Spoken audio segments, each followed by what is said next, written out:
And welcome back, everyone. Welcome back to the OlimoLeague week number 236 broadcast. I do apologize for the stream going down. Once again, feels bad, man. The second time it's happened so far this stream, and once again we got up to 200 viewers and we lost everyone. Smurge. But thank you for all those that did stick around. We do appreciate it, and we will continue the quarterfinals. We just wrapped up the round 16. We just wrapped up herO versus Nickrat, and now we are jumping into the first Zerg player of the night. We've been casting so many TVPs here tonight. Now we are here with a PVZ. Going to be featuring Zaun versus Rex. Let's go, as game one once again is on El Dorado. As a reminder, the starting map is the same in each round, so the starting map for the quarterfinals is El Dorado.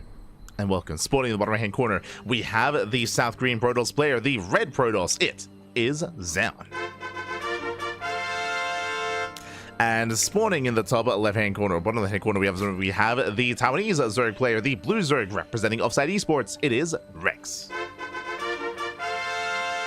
Here we go. So we do finally get to feature our first Zerg player of the tournament. Let's go. Let us go. It's been, what, like 3 hours? 3 hours and I've been deprived of any semblance of Zerg, but we have at least some here tonight. Thankfully. As we are going to be settling in. Again, my biggest concern is that because of some of these delays, because of the unfortunate instability, there we go, unstable nature of the Twitch servers, the broadcast taking longer than it otherwise should have, so means I have less time to sleep. So that's going to be an issue later, but we'll be fine. We'll have some coffee. It'll be fine. As for now, we do have our initial hatch gas pool, standard open out of Rex. Likewise, going for a gate expand here from Zaun. So far, so good. As we are going to be settling in. Now, typically, Rex is a more aggressive player in this matchup. Not always, but we have seen a lot of cheeky builds, a lot of cheeky all-ins out of Rex over time. That is typically where Rex does thrive. We've featured Rex in WTL.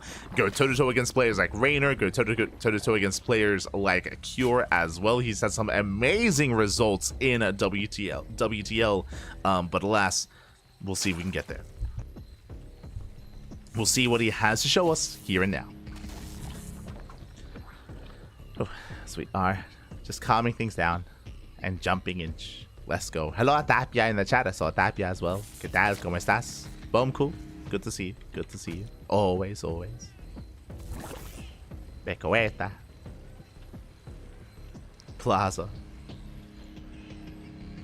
For now, we are soon to embrace our tech of choice. It's going to be a pylon into the main. Based on this location, looks like a Stargate. Looks like a Stargate opener here from Zaun into a standard game.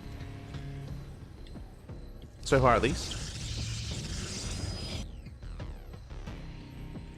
Meanwhile, from the side of Rex, no early tech, just going for link speed, and he does pull out of gas. Meanwhile, do you see what I see? Rex, he's mining through those gold minerals. He's gaining access to this third base location, looking to expand towards his opponents. Okay. Probe is being hunted down. Adepts are moving out, and Rex should be able to freely expand. Here, should freely expand. Third base is not being taken.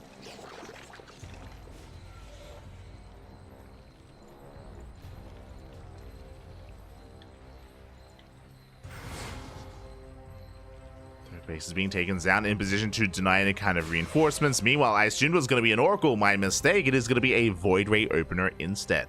Let's go. It's going to be a Void Ray opener out of Zaun. Likewise, Adept shaves into the mineral line. Oh. Going for the drones. Gets one. One drone goes down. Going for another. Does get it. 2 drone kills already. Very nice damage. Zaun gets away with the Adept. Does get away. 2 workers. Full scouting information as well. And he's not done. The Void Ray is about to pop out. With this Void Ray, he can hunt down Overlords. He can deny vision, deny scouting, and keep Rex in the dark. Can keep him in. Oh, the spray, true. Let's go.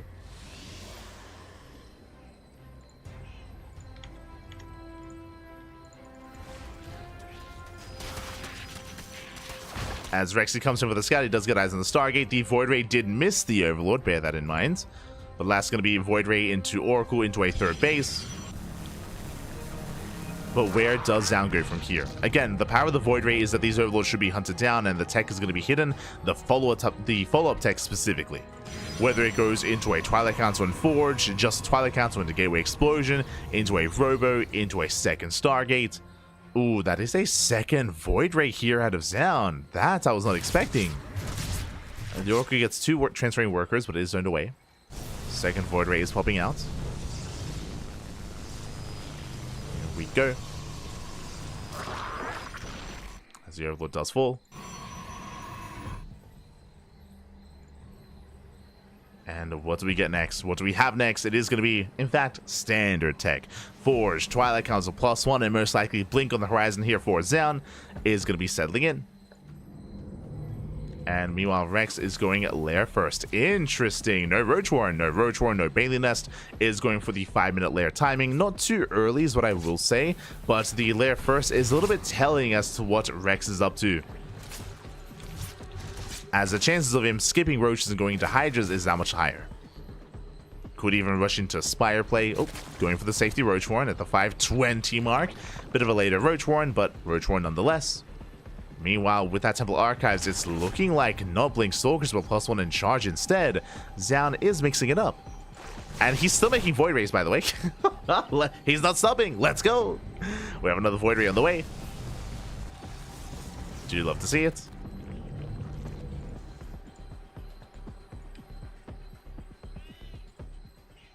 As we have gone up to our triple Void Ray setup here. Charge has begun. Temple Archives on the way for Archons, of course. And with this, Xian is going to be a lot more aggressive, a lot more active. He should be hitting a timing with these upgrades. With +1 in charge. Void Rays a rock up to knock down the expansion. Oh. And can they force a cancel? They can. Yeah, massive cancel here on the 4th. Rex struggling to keep up. Does not get a Void Ray. Has to rebuild the 4th base. Is on it. And thankfully didn't skip roaches. If he did, then he would be in danger when it comes to this timing, when it comes to this move out. This is designed to kill a player that's rushing into Hydras, into Lair.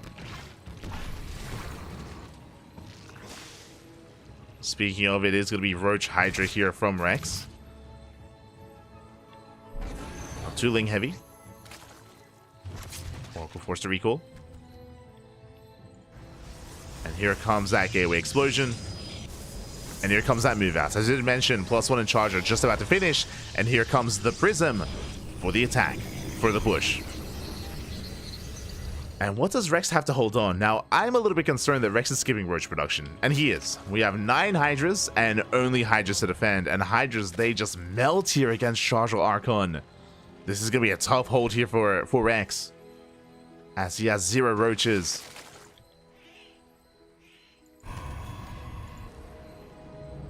As here we go. Xian opening up the attack path. Expanding behind the army. From here, he's moving out. Still has to mine through the patches. Oh, there we go. Does squeeze past. Morphing in extra Archons. Rex, he is able to get a handful of Roaches. Thankfully, it's going to be 4 Roaches here for Rex. He has massed up a decent amount of Hydras. And here comes down. Now, as time goes on, Rex is refining his army, building up more Roaches, 14 more Roaches on the way. And they may pop out just in time. Xian making his way towards the mineral line. Oh, you see the concave set up here for Rex. So far, so good. Forcing back the army. Rex, he is holding. Yeah, the Roaches are here. They're here to buffer. Ling's getting free damage. And Xian forced to cancel the expansion. Oh, even catching an Archon. And again, Rex, he's essentially going for a 3-base all-in. Rex, he's cut workers at 71. Has cut worker production. Does focus saturation at the goal base, and then he's just maxed out. He's maxed out on Roach Hydra. Now, as the game goes on any longer, this is getting better and better for Xian. So, Rex is on a timer. He's very much so on a timer. You can see Rex here, he's just now starting +2, just now starting the infestation bit, but this is late. These are late. This is late tech, late upgrades. It's all or nothing for Rex. Oh, and he's being shut down. Trying to force his way up the ramp. Does land a couple of piles, not bad, and it looks like he will force his way through. There are no shield batteries. Yeah, no shield batteries behind this. The Immortals are going down, the Archons as well. And Rex, he snowballs out of control. GG gets called, and Rex takes game number 1. Whew. GG. Very nicely done. Rex, he was vulnerable. He was vulnerable for a time, but if you remember, Xian was taking his time. He had built up his Archons. He had built up towards that charge timing, but he did not hit it. He actually stayed back. He got a 4th base. He delayed his move out. If you remember, there was a window where there was 0 Roaches for Rex. But alas, as time went on, he was able to rebuild. He was able to build up. He was able to reinforce his army, able to max out as well. GG. GG, well played. Rex just snowballed out of control, and Rex is now 1 game away from advancing on into the quarterfinals. Do we get a Zerg in the quarterfinals? Let's go. I'm here for it. 1 more game is all he needs. Meanwhile, it is going to be, of course, Xian's map of choice, and we have our chosen map here. We're loading into Neon Violet Square. Let's go. As spawning in the bottom right-hand corner of Neo Violet Square, we have the Taiwanese Zerg player, the Blue Zerg representing Offside Esports. It is Rex. And spawning in the top left-hand corner, we have his opponent down in the series. We'll see if he can bounce back and force the ace match. It is Zaun. And again, I would say a bit of an odd build out of Zaun. It does look like Zaun was hoping that Rex was going Ling Hydra. If you remember, when Zaun scouted the main base, he saw the lair, he saw there was no tech, because Rex did just open lair without a Roach Horn, without a Bailey Nest. If you remember, it was afterwards at the 520 mark that Rex threw down the Roach Horn, and I believe that Zaun missed it. I believe Zaun did not see the Roach Horn. His style there to have a little bit less urgency and to move out when he did feel like he just wasn't really expecting any roaches. Once they were revealed alongside the Hydras, of course, then Zaun was caught out. He had to race back home and he got caught with his pants down. Remember, 0 shield batteries back at him to defend, and he was caught out in the open as well. So very nice cash there from Rex, and very nicely done.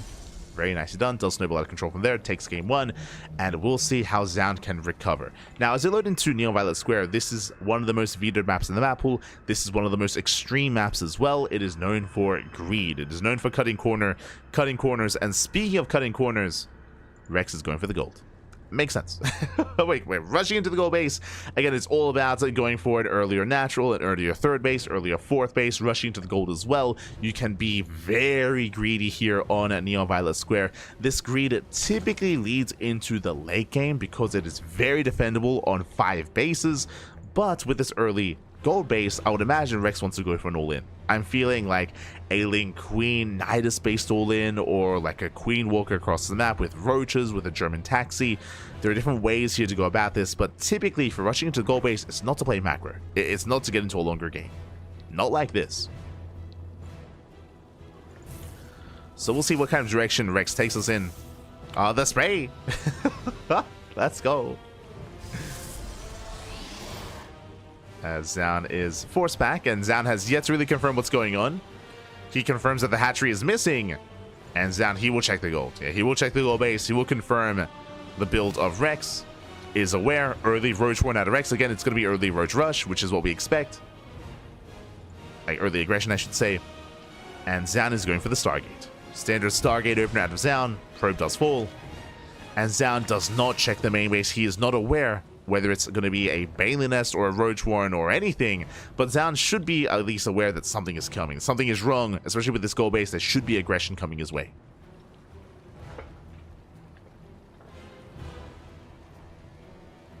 Here we go.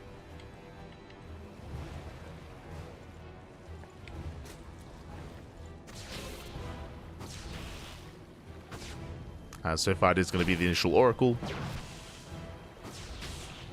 Oracle is on the way.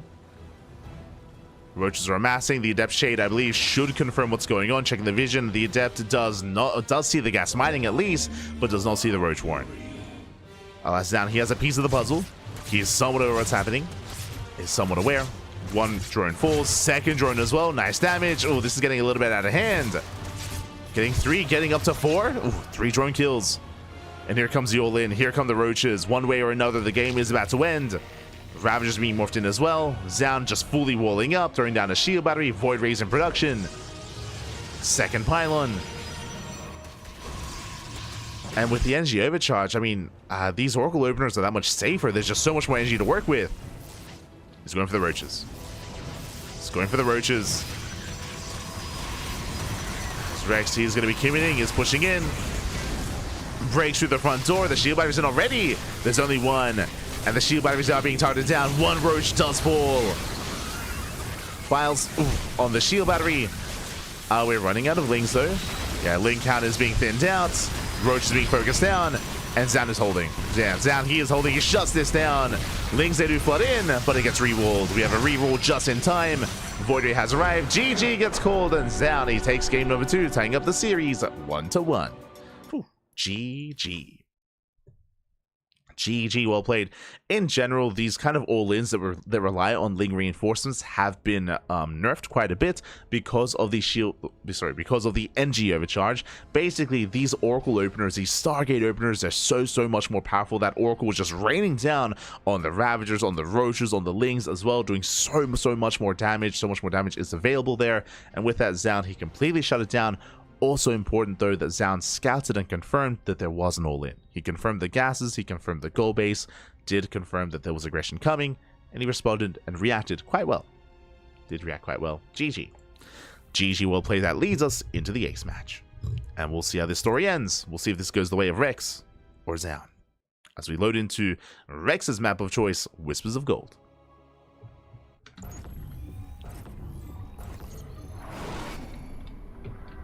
Here we go. Spawning in the bottom on the top left-hand corner of Whispers of Gold, we have the blue Protoss player from South Korea representing himself, tying up the series though 1-1, and we'll see if he can take it and advance on to the semifinals. It is Zaun.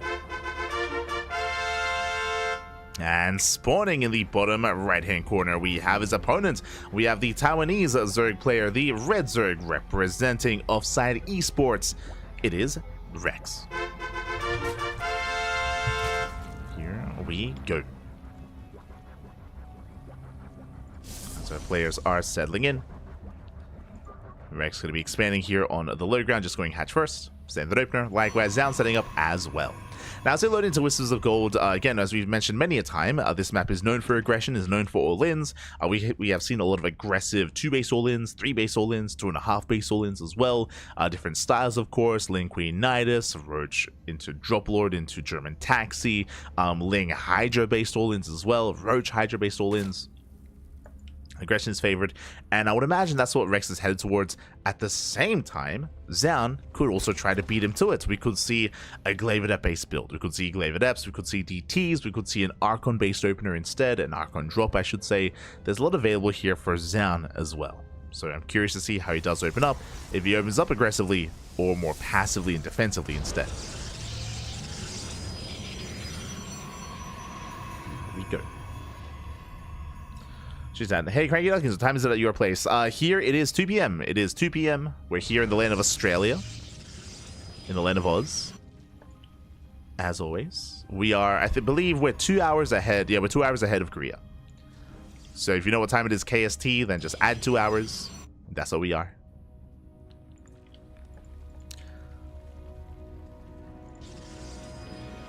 As YOLO does poke in. Does get a scout and does pull away. Based on the final location, looks like a Stargate opener out of Zaun. Once again, the spray. we appreciate it. Appreciate the spray.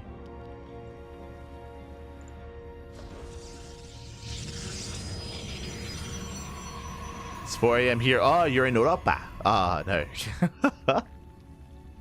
Get some rest, Papi. Get some rest. If you're out there watching in Europe, take care of yourselves. Take care of yourselves. Tune into the VODs if you have to go to sleep, as we should be here for like at least like what, another 3 hours, maybe 4 hours.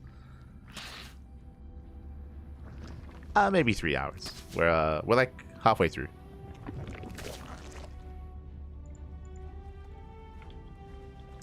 So now Link's gonna be forced back.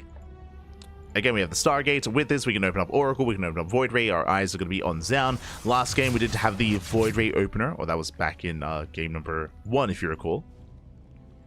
To try to deny vision here from Rex. And once again, Void Ray. Second time in this series. The goal here to shut down these Overlords. And this time, I'm curious if Zaun actually hides some tech here. Could rush into earlier charge, earlier blink, Glavedeps. They are all available.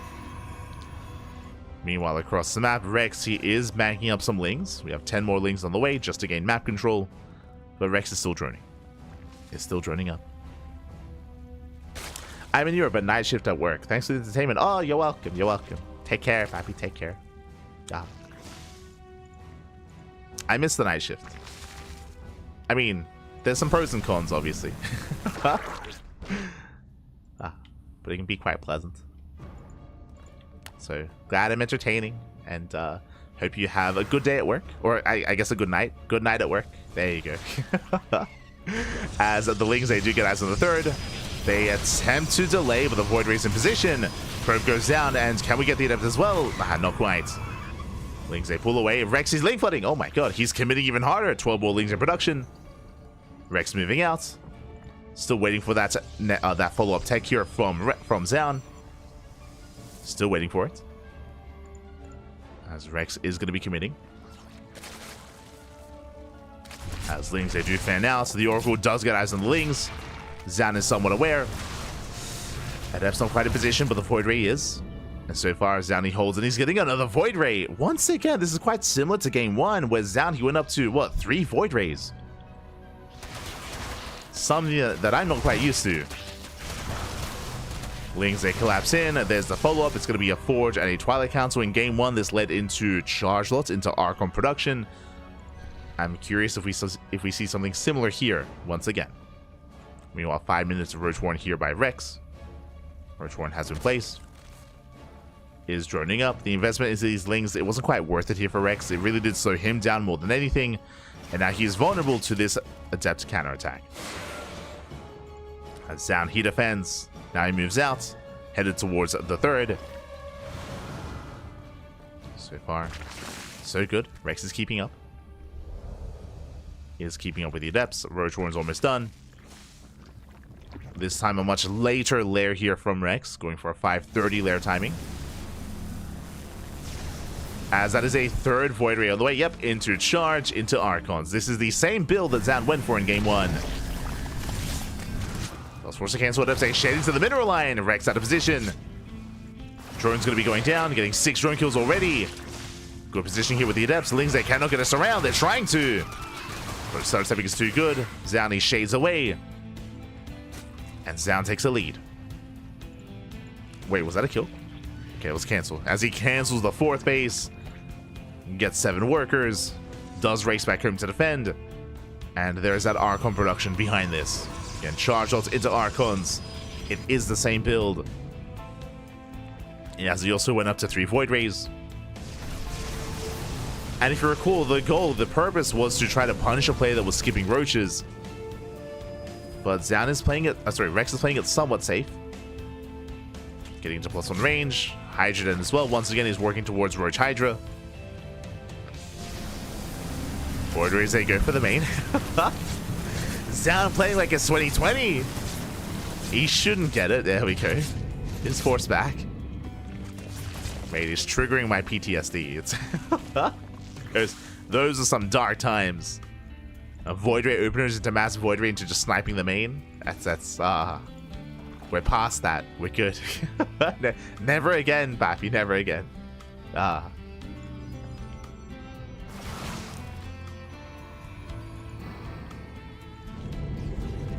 It's the COVID era of StarCraft all over again. As Void Rays, they rotate over towards the third. Queens are keeping up. So far, so good. They're keeping up, catching up one of the Void Rays. Void Ray does fall.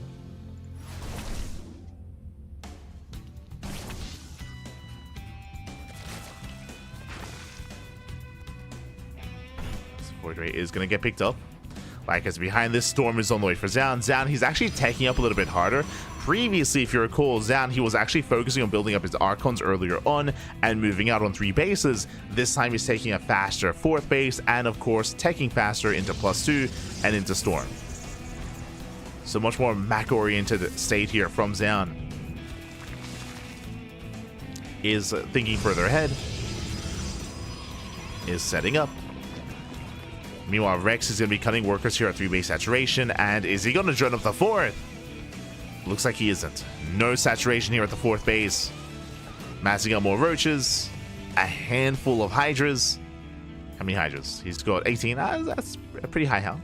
Pretty high count. And he's moving out. Again, no droning whatsoever. It's going to be a 3 base all in here out of Rex. Knocking down those rocks and heads towards the 3rd. Now, the problem here is that this time, Zan has Storm. Storm is going to be available. And pushing into Storm is not going to be easy. Rex moving in. Of what, 20 supply. Trying to push forward here. But again, there's 4 High Templar full of energy. First storm doesn't quite connect. Really just zones away. Second storm as well. There's 2 more storms left. At least 2. Much better connections. Oh my god. Jesus, calm down. No, he stands in the storms. The Hydras go down. And Rex's army melts. Suddenly, Zound, he just skyrockets ahead in supply. Rex plummets. At the same time, Zelarame towards the 4th base. Zelarame hit towards the 3rd as well. Rex is forced back. The hatchery's under fire. And Rex is being completely shut down. His army crumbles. Does save the expansion, but now how many Hydras? He had 18, down to 2. 2 Hydras left. Storm on the Roaches. As now it's mainly a Roach army. And over time, Rex is being outscaled. Oof, another Storm. The longer this goes on, the better it is for Zound. The High Templar lagging behind. He gets 1. He gets 2. Does catch 2 High Templar. But the rest of the army is just going to snowball out of control. We have Chargelets, we have Immortals, we have Archons as well. Rex, he cannot fight this head on. And he's being punished. He's being punished. He falls all the way back. Barely holding onto that 4th base. And Zound can just rotate. Can just rotate over. Clears up more of that creep. And Rex is barely holding on here. Oh, the Hydra. Hydra goes down. There are 2 Hydras left. Zelts, once again, they go for the expansion. They should not bring it down. It's going to be close, though. Oh, my god. It's very close. Down to 50 HP. Rex is holding. Behind this, Fleet Beam is done. Mothership is on the way. Zound just looking very comfortable. And under no real danger. The Roaches, they do nothing. Oh, god. They do nothing against this. Not anymore. They trade well against some of these Zealots at least. But when it comes to the main army, it can't really be touched. Yeah, Zound just collapses in. Files, they do connect, but Zound can just take the loss to the face anyway. GG gets called as Zound snowballs out of control, and Zound will take the series 2-1, advancing on to the semi-finals. GG. GG, well played. Zound, he will take the series. Rex, he fought well to force the ace match, but alas, here in game number 3, Rex, he did somewhat misread the situation. He was going for his own 3-base all-in. He cut workers earlier on, but we saw that Zound was more than ready for it. This time, Zound, he had rushed into Storm, and the Storms, they completely shut down the Hydras. The Storms were brutal. The Hydras, they melted, and without the Hydras, with only a Roach-based army, it did nothing against the power of Zound. GG. GG, well played. Zound shuts it down, and that leads us into the final series of the quarterfinals. We have this one best of 3 left, so this one best of 3 remaining before the semis. Let's go. And up next, we have a best of 3 between 2 Terran players here, between Ryung and Cure. Let's go. Let us go. 2 players. I mean, at least one of them, the Tuna himself, is known for his TVT. He's a master of Terran versus Terran, but Cure, I would say, is a more well-rounded player, and he also has his own strengths in the TVT matchup as well. This is going to be a close one, and I actually don't know who to favor here, but I'm happy to see more of Ryung. Always, Pappy, always. He's one of our own. He's a Tuna. As we load into game number 1. And spawning in the bottom right-hand corner of El Dorado, we have the South Korean Terran player, the Red Terran representing Team Vitality. It is Ryung. And spawning in the bottom left-hand corner, we have his opponents. We have the other South Korean Terran player, the Blue Terran representing Team Liquid. It is Cure. Go. Catching up the chat. Leviathan2 seems watch you quite often, and to be honest, you are not appreciated enough. Oh, thank you, Pappy. Thank you. We appreciate. I appreciate your kind words. I appreciate it. Thank you. We've been on that grind. We've been on that grind for many years at this point. We do our best. We do our best. Fun fact. I mentioned this yesterday. I'll mention it again because it's worth mentioning. We reached 1 million views. We reached 1 million views on YouTube. It took, I think, like 7 years. I think. But we got the quantity back. We got the quantity. We reached 1 million views on YouTube, which is a great milestone. Great milestone. Just through sheer hard work and effort. I think like the most amount of views we have on a video is like a couple of thousand, like maybe 5,000 views or something. Like on our most viewed video. It's just because we upload like 15 videos a day or something. Like we upload a lot of content because we cast a lot, and yeah, just over time we got there, Pappy. We got there. Let's go. But our YouTube has been getting a lot more traction as of late because we dual stream. We dual stream on YouTube as well. So we have been getting a lot more attention because of our live streams on YouTube, and that bleeds over into our VODs. So that's nice to see. When it comes to our Twitch has also been growing as well. Has been slowly growing over time. So we do appreciate all the support that we get on Twitch as well. Thank you. Thank you. Do appreciate it. Cool. As we are settling in. And so far, we have Double Gas opener out of Ryung. Likewise, Economic opener out of Cure. It's going to be a Ranks Expand out of our blue Terran player. Here we go. So Economic out of our blue Terran, more aggressive here out of Ryung. And we'll see what this does lead into. This could lead into a more committed Reaper Hellion, for example. Could lead into an earlier Banshee. Banshee play is not uncommon in TBT. Earlier tank production. Into an early tank drop. We'll see what you got. So now we have our initial 2 Reapers. Ryung going for the later expansion. YouTube millionaire. Kappa. No.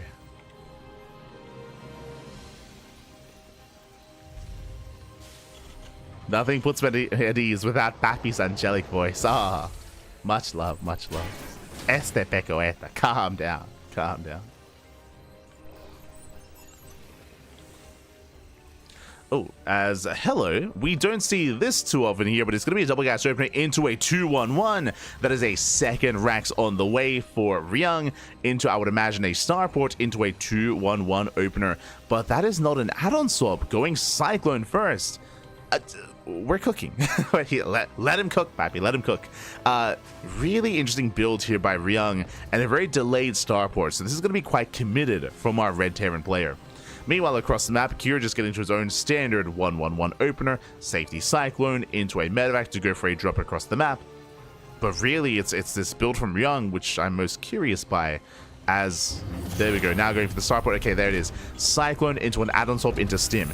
Now, this should be a 16 Marine Stim timing, but there's a bit of a twist to it because there are some Cyclones in the mix, there are some Reapers in the mix as well. It is going to hit a little bit later, but it can hit a little bit harder as well. This is a build that is usually reserved for Zerg players. It's usually a build in ZVT, rarely seen in TVT.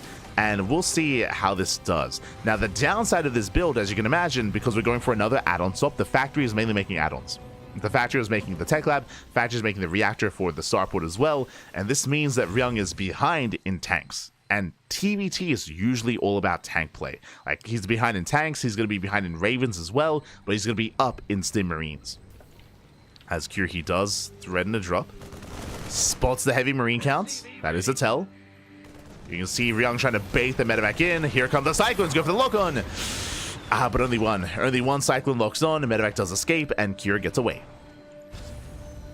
Here he does get away. Ooh, rushing into a 3rd CC. Being quite greedy, actually. 3rd CC for Cure. Tank production has begun. And again, Cure, he's going to be up in tanks, up in Ravens. He's going to be up in CCs as well. And Ryung, he has to do damage with this. He has to get damage done. Here he has eyes on Zelnaga. He spots the army, at least some of it. And we're waiting for the medevacs. We're waiting for these 2 medevacs from Ryung. And he needs to pop off, otherwise he will just fall behind.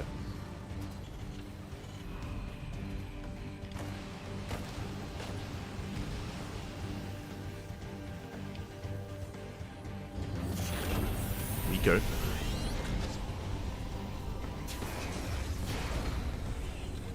As we have a 3rd CC on the way for Ryung. Medevacs have arrived, and here comes the double drop. Going to be 15 Marines. 15 Marines. They have Stim, of course. Making their way towards the main. Here, his army is focused and centered here at the natural. Cyclones are back at him to defend. And Ryung can maybe deny some add-ons. He can maybe go for Stim. He can maybe go for the reactor. There is potential here. Dropping the main, going for the depot. And this does give time for the blue Terran to respond. Here he rotates. Ryung, he goes for the add-on. He will get it. Oh no! Barely does get it. Takes a massive tank shot to the face. Will get away, but that costs Ryung a lot of Marines. A lot of Marines did go down. Does at least delay Stim. Tank is in position, and Cure holds. He does hold. Ryung back at home, throwing down extra Raxes, being very bio-heavy, of course, getting into combat shields.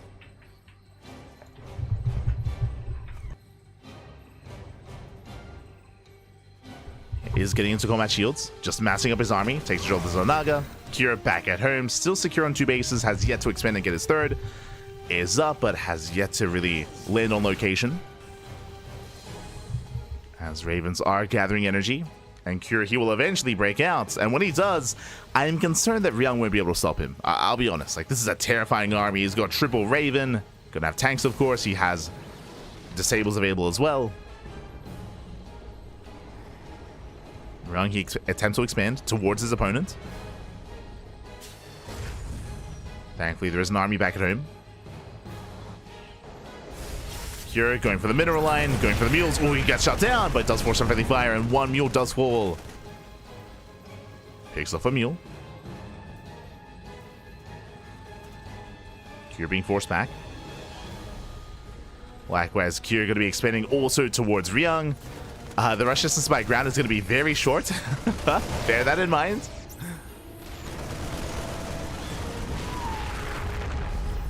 It's going to be quite short here. Behind this Ryung just hyper-fixated on just building up his tanks. Cyclones towards the north. He's going for the CC, but the tank is in position. Cure's holding. Ryung denied entry into the main. Cure landing his 3rd. Going for his own drop across the map, is not going to be able to get in. Maybe getting 1 SCV. And gets 1 worker. Not much more than that. And we're waiting for that move out. 2-2 is faster for Cure. Meanwhile, Ryung, he shouldn't get the command center. Does threaten it. Tanks getting position. Likewise, Cure's tanks are still a little bit further behind. Here we go, the armies that will clash. Cure a little bit later, Siege, but again, he has a plenty of Ravens, plenty of Order Towers, and disables. Gets 1. Yeah, mass anti-armor missile. And you can see just how dominant the Terran complete with those Ravens. Just completely shuts out Ryung. 1 Raven goes down. There's 2 left.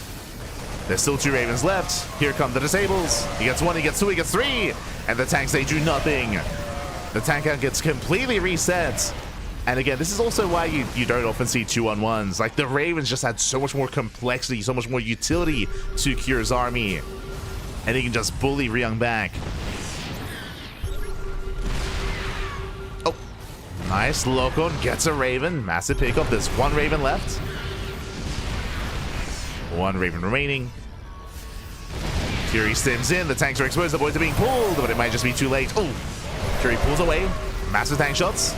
Ryung getting on top of the tanks. He gets 1, he gets 2. He's going to get all 3. Not bad. Ryung, he breaks out. Resets the tank count. He holds. He barely holds on. Did cost him some SCVs. Ryung, he's down 10 workers. But he still has his 3rd base. Now getting saturated. Ryung, I believe he also caught the Raven. Yep, he reset the Raven count. And we're back in this. We are back in this. Checking the main armies here. Ryung is now up in tanks. 4 tanks to 2.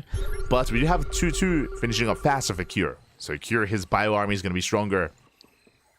But Ryung has more tanks. Does have more tanks. Moving out.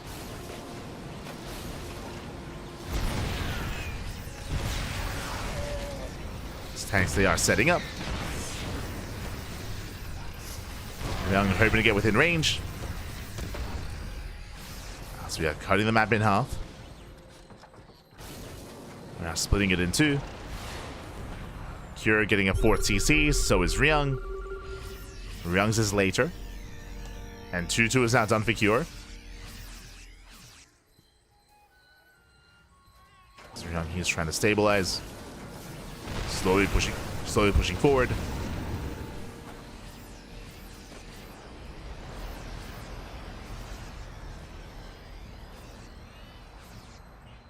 So he can't quite break through. Oh, the classic TVT siege lines. This cannot be crossed. Who flinches first? As Ryung, he's slowly trying to gain. Oh no! Trying to be cheeky. Tank shot's gonna be going off. Okay, tank is gonna go down. Ryung, he stims in. Takes down the tank. Oh, and he's gonna commit. Does commit to the dive. Takes down every single tank. Barely. And he does have that concave. From here, he has to pull back though to the safety of his tanks. As Ryung, he's losing this marine fight. It does lose the fight. Here he breaks through, gets on top of the tanks, takes one of them down. He gets one. Ooh. And he's going to be able to hook off the other as well. Yeah, Curious snowballing out of control. Ryung, he plummets in supply. Initially, the fight was going okay for Ryung when he reset the tank count, but he kept fighting. He just kept fighting, out of range of his tanks. Bled out far too much. A little bit misjudged there from Ryung. And now Cure, he's up 50 supply. Jesus. He's up heavily. I mean, it helps he has the gold, of course. The fourth base is already up and running. The gold is saturated. And Cure, he is skyrocketing ahead. Ryung going for the vertical expand. Taking another base.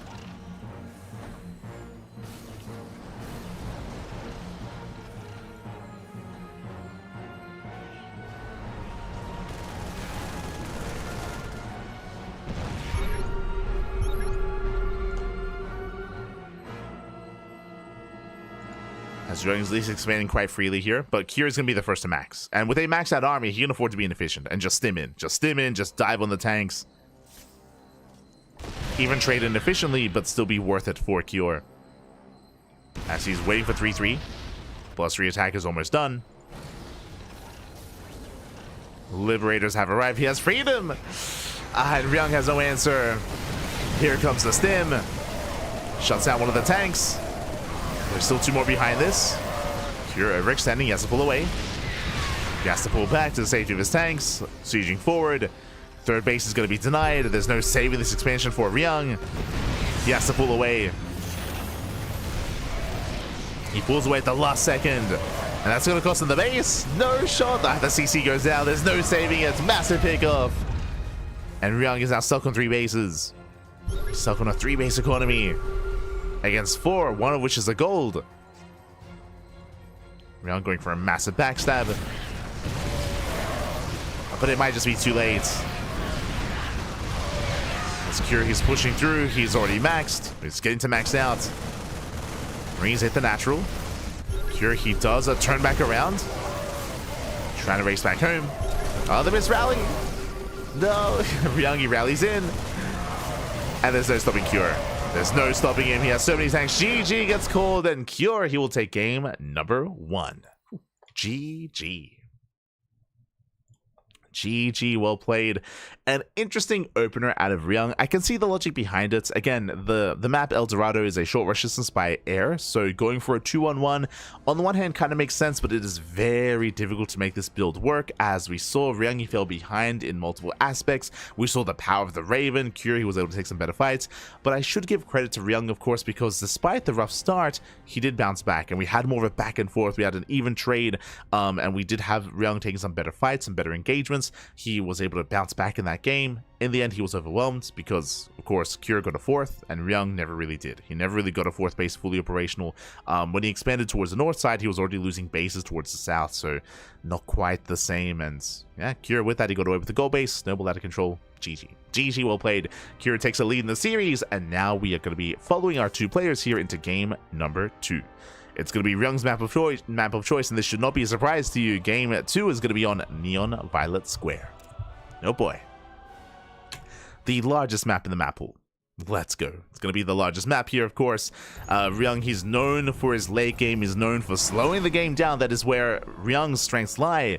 And I'm sure that's where he wants to take this. As spawning in the bottom right-hand corner of Neo Violet Square, we have the South Korean Terran player, the Red Terran, representing Team Vitality. It is Ryung. And spawning in the top left-hand corner, we have his opponents. We have the South Korean Terran player, the Blue Terran, representing Team Liquid. It is Cure. Good thing Spirit isn't playing right now. It used to be 40-minute game. You're not wrong. No. Imagine, best of 5, Ryung versus Spirits. We're going to be there for hours, papi. Hours. Ay. But here we go. We are settling in. And again, Ryung, he is known for slowing the game down and trying to force a more positional-based play style. We didn't get to see that in game 1, but I'm sure we're going to head there here in game number 2. It's going to be instead on Cure, I'm sure, to try and deny that, to try to punish that, to try to be more active and break Ryung before he can turtle up. We'll see if he can. We will see. As a reminder, last game we did have a double gas opener into a 2-1-1. We should not be seeing that here from Ryung, especially not on a larger map like Neo Violet Square. As he moves out with an SCV Scout. This is a rarity in TVT. Interesting. I mean, it's possible that because Cure is ahead, because he has a lead, then potentially Ryung feels it necessary to scout and maybe a little bit concerned about an all-in. Maybe a little bit of concern about a cheese, I should say, or a proxy.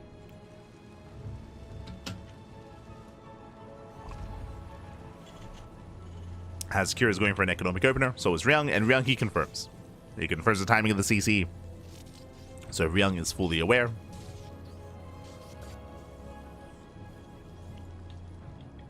As he pulls back.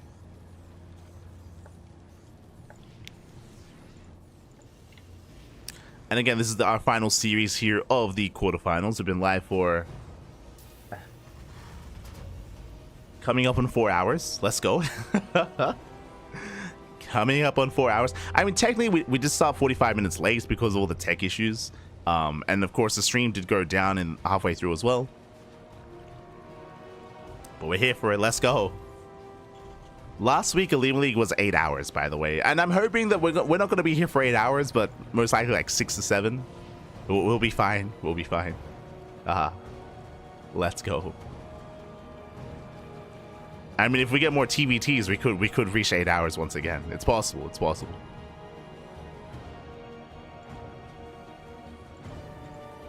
As for now, Ryung pulling back. Does pull back, getting to his factory. Likewise, so is Cure. Cure rushing to a third CC.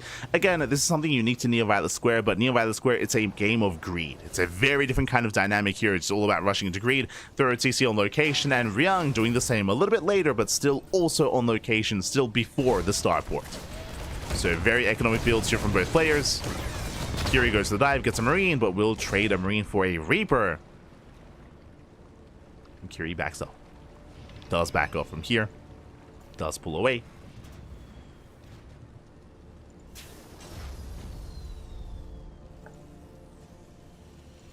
From here, our players can calm down. And it shouldn't just stop at a fast third base. We should be seeing fast fourth bases as well. Not yet. It would be insane to third and a fourth base at this timing, but once we get into our proper 3cc setup here, sorry, 3 rack setup, I should say, then we can afford a 4th CC. We can get there. As we are settling in to a longer game state. Do have a safety cyclone on the way from Ryung. Safety cyclone into Tech Lab on the starport. Okay. I mean, this should just lead into Ravens. Into Tank Raven production. Likewise, Cure should be doing the same. There we go. We have Macfield accelerators. We have Interference Matrix being researched. It's being researched here for Cure. And even going for a Viking first as well.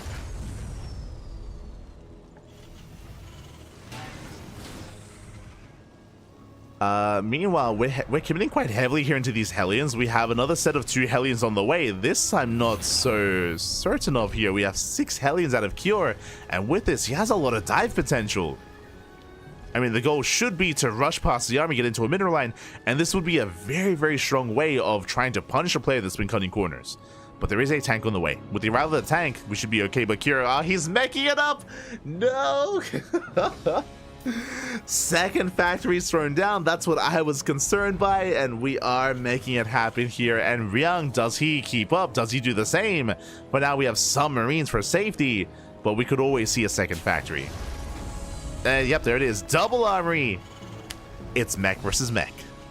Let's go. Double armory by Ryung and mass factory here by Cure. Let's go. They're harnessing their inner spirit. It's the spirits inside them. Aye, aye, aye. So we have a 3-factory setup here. Now, the double armory is very greedy here by Ryung, as he's going to be rushing into better upgrades. That is true.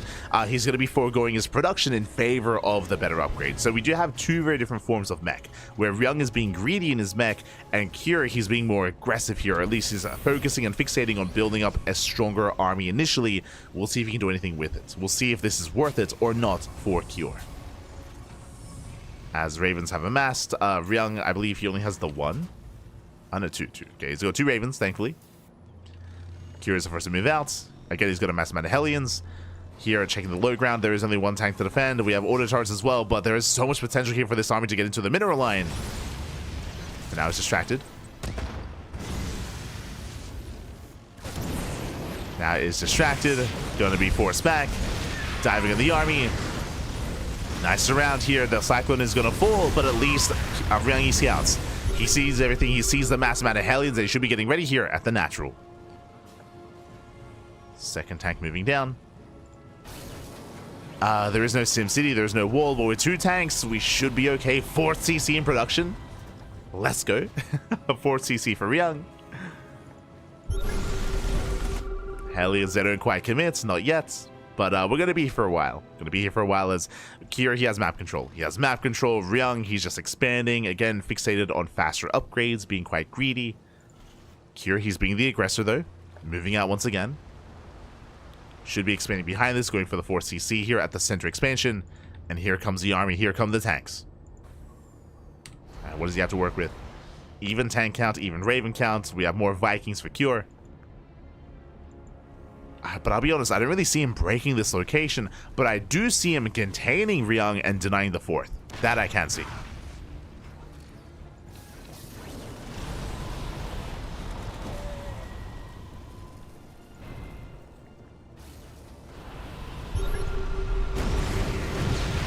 As Ryung attempts to break out, LS Cure is in position.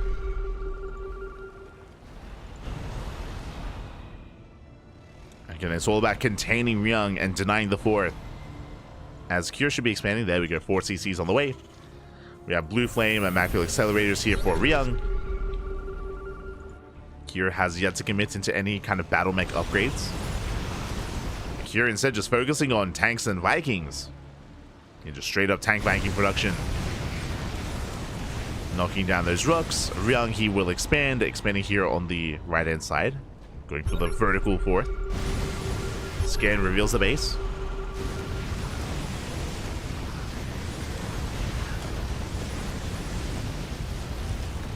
Cure, he's going to be pushing in. Hellions are scouted. Cure, as soon as he gets scouted, he rotates. Ryung trying to set up. Cure, he has a massive tank lead. He's got 12 tanks. That's a lot of tanks. Ooh. Tank boys going up. Disabling the first tank. But here come the counter disables. Yeah, 4 tanks are disabled. All tanks get thrown down. And Ryung, so far, he's holding. But there's still so many more tanks behind this. Auto targets go down. The Vikings get bleed back. Cure here has air control. He maintains that air control. It's one of those things where Ryung has been investing in a Blue Flame, Macfield Accelerators, 2 upgrades with double armory, whereas Cure, he doesn't care. He doesn't care about any upgrades. He has 0-0, just mass tank. Mass tank, mass Viking. And Cure is just trying to brute force his way through. He's gaining ground. Takes down the gas geyser.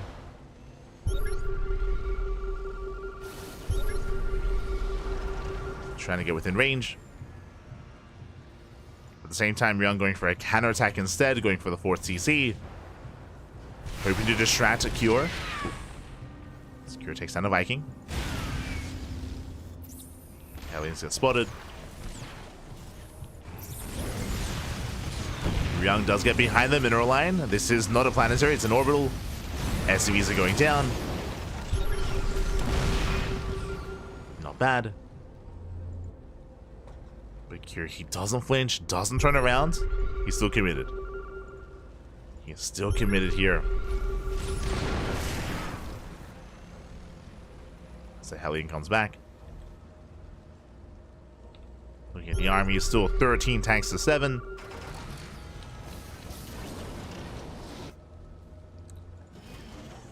Ryung going for a counterattack, doing whatever he can with this Hellion Cyclone. And Curie's going to knock down this base. The Vikings, they land. They shut down the SCVs. The boys are being pulled. The boys evaporate. The tanks as well as Curie breaks through the front line. Gets on top of the CC. At the same time, though, Ryung, he takes out the 4th. Ryung, who will trade his 3rd, 4th base. SCVs going down. The CC should fall as well to the Cyclones.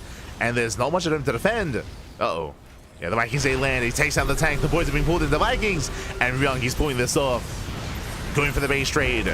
Cure trying to push in. The boys are being pulled to hold on to just buy time. And Ryung is going for the main. There's one tank behind this. Can he break through? He needs a tank. GG gets called. And Ryung, he ties up the series. We are going to the ace match.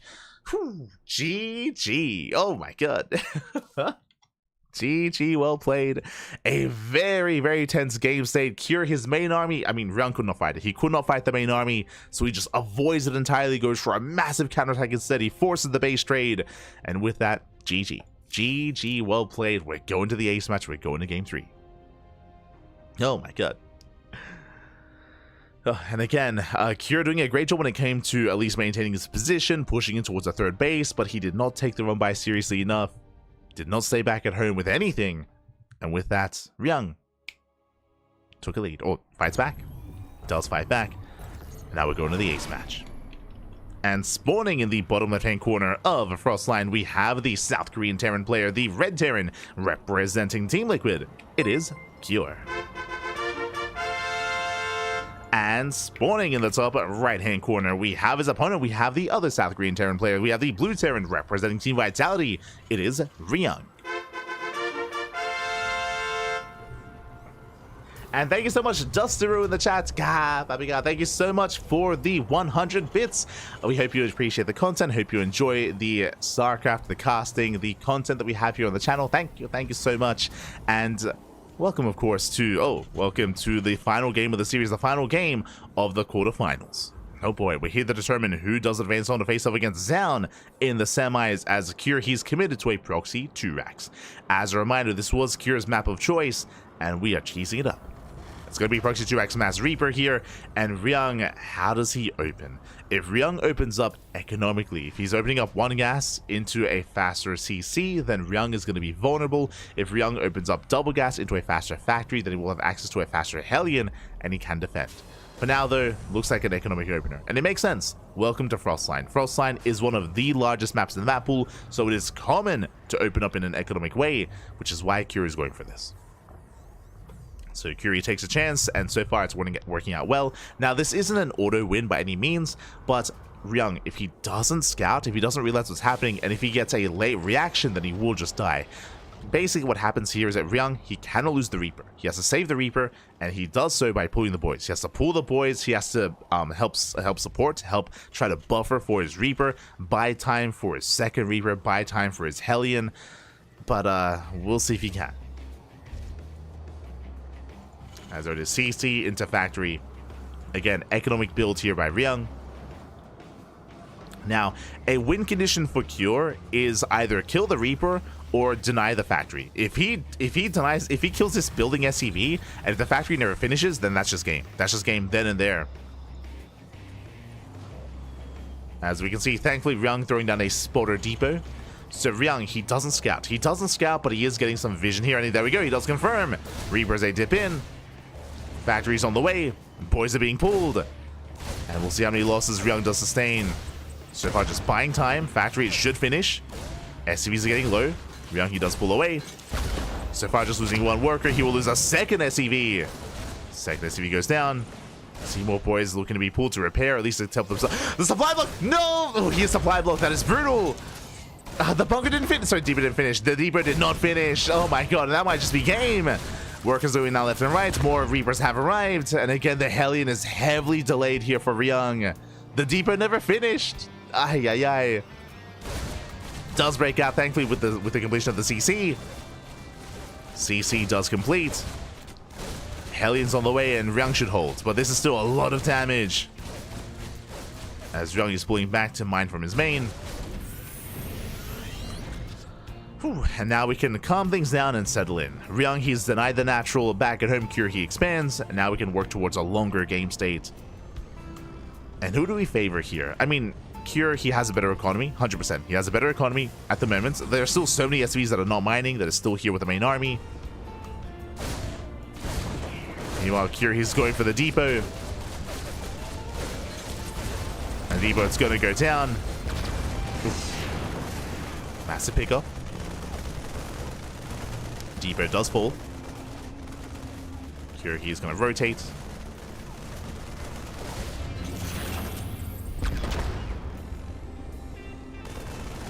Does rotate over. Once again, just containing Ryung on one base. Ryung, he will eventually break out, but it's going to take a long time. By the time he does, Curie should be secure back at home, getting to his own Cyclone production. Raxes are floating back home as well. Reactors on the way.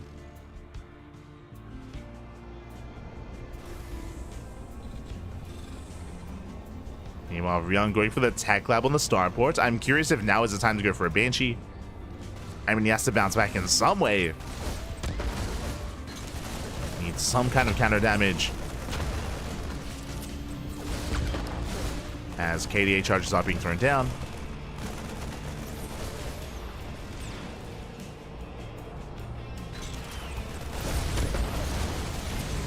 There we go. Ryung, he finally does try to break out, and he will. He will force back the army. Now he can expand. Now he can take his natural. At least he's trying to.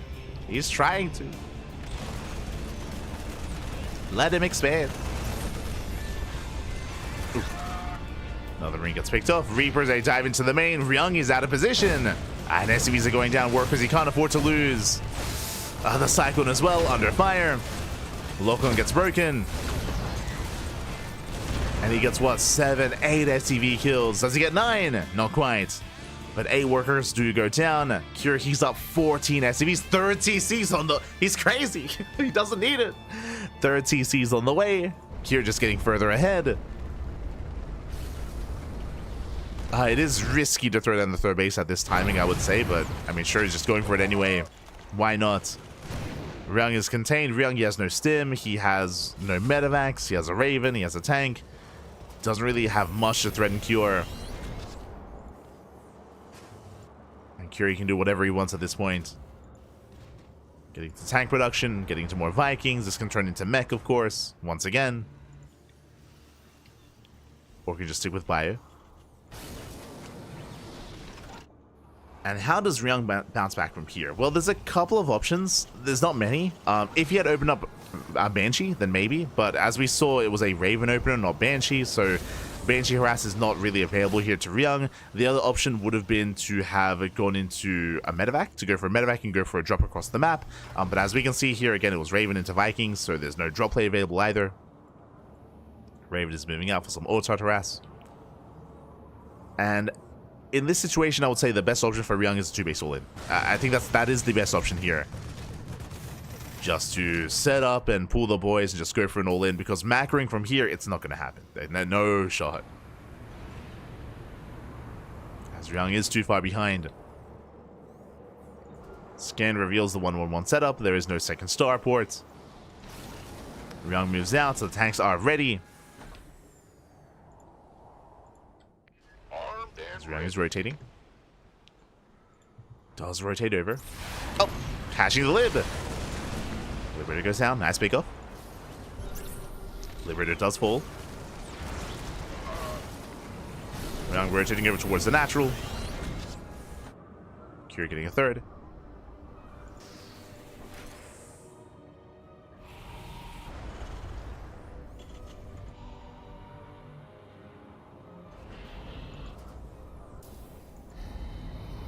A third base.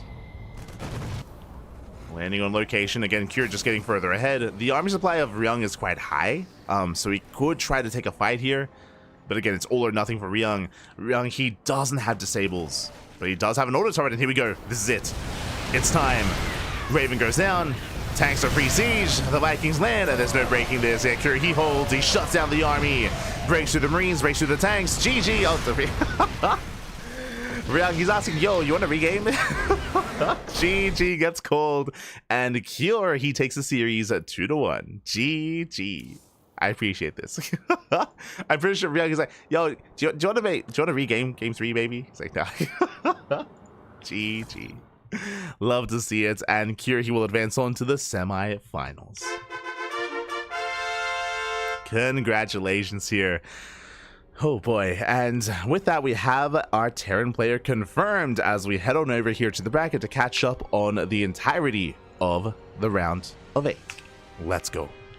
Let us go. Again, it's been an intense broadcast already. It's been quite long. We've reached the 4-hour mark, and we have wrapped up the round 16. We've wrapped up the quarterfinals, and we have our top 4. We have our top 4 remaining players here. From the top, we have a herO. We have herO, of course. We casted his matches earlier. I do recommend the VODs if you missed out on them. There's been a lot of TVPs tonight, but he had an amazing series against GuMiho, against Nickrat as well.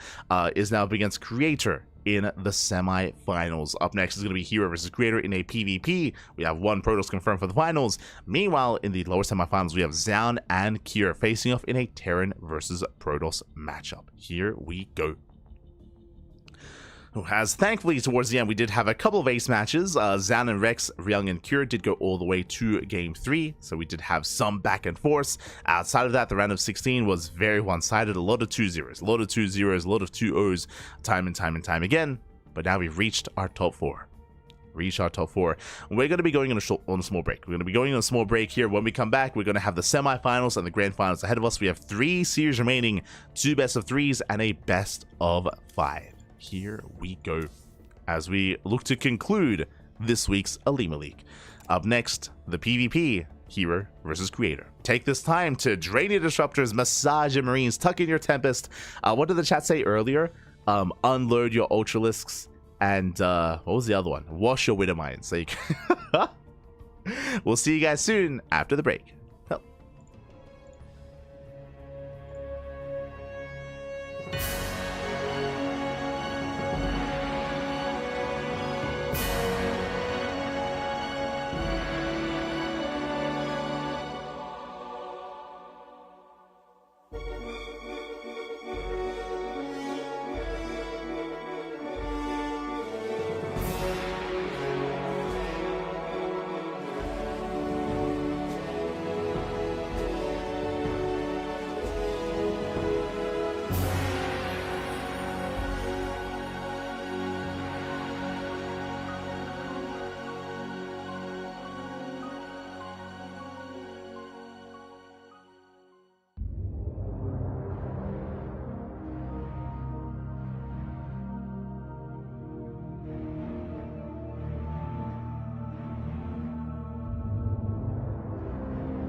And welcome back, everyone. Welcome back. Ooh, hope you enjoyed that lovely break in the lovely Brutal OC as we returned with our semifinals. Oh boy, it's been again a pretty intense broadcast so far. A lot of TVPs, a lot of Terran versus Protoss, but now we have our first PvP of the evening. We have a PvP here with herO and herO. herO is going to be coming as the heavy favorites, but it's a PvP. Anything can and will happen, especially with this format. Game 1 is predetermined. The map is predetermined, I should say, and Game 1 is going to be here on Neon Violet Square. Let's go. So jumping into our semifinals, again, as a reminder, we have 4 players left in the tournament. We have herO, Creator, Zaun, and Kior. 3 Protosses and 1 Terran. As we are going to be loading in and spawning in the top left-hand corner of Neon Violet Square, we have the South Korean Protoss player, the Blue Protoss, representing, oh, himself, currently teamless. It is Creator. And spawning in the bottom right-hand corner, we have his opponents. We have the South Korean Protoss player, the Red Protoss, representing Weibo Gaming, WBG. It is herO. Here we go. From here we have our PvP, and we don't often get to experience PvPs on Neon Violet Square. As a reminder, the starting map is predetermined. The starting map is chosen here at the start of the round, so both the upper and lower semifinals will be beginning here on Neon Violet Square. That's where we are. That's who we be. Here we go. And so now we are going to be moving out with our initial probe scouts. We do have our gateways on the high ground. Now, it is not uncommon on this map to go for a gate cyber expand, to go for a faster nexus. The reason for this is because you are very defendable here on 2 and 3 bases. As you can imagine, with the pocket base, with the ramp as well, with the high ground advantage, economic openers are the standard. We'll see if we do deviate from that. For now, looks like a cyber core. Yeah, cyber core here out of Creator, cyber core out of herO as well. So economic openers all around. Single gateway into Cybercore into Nexus. Next IR on the way.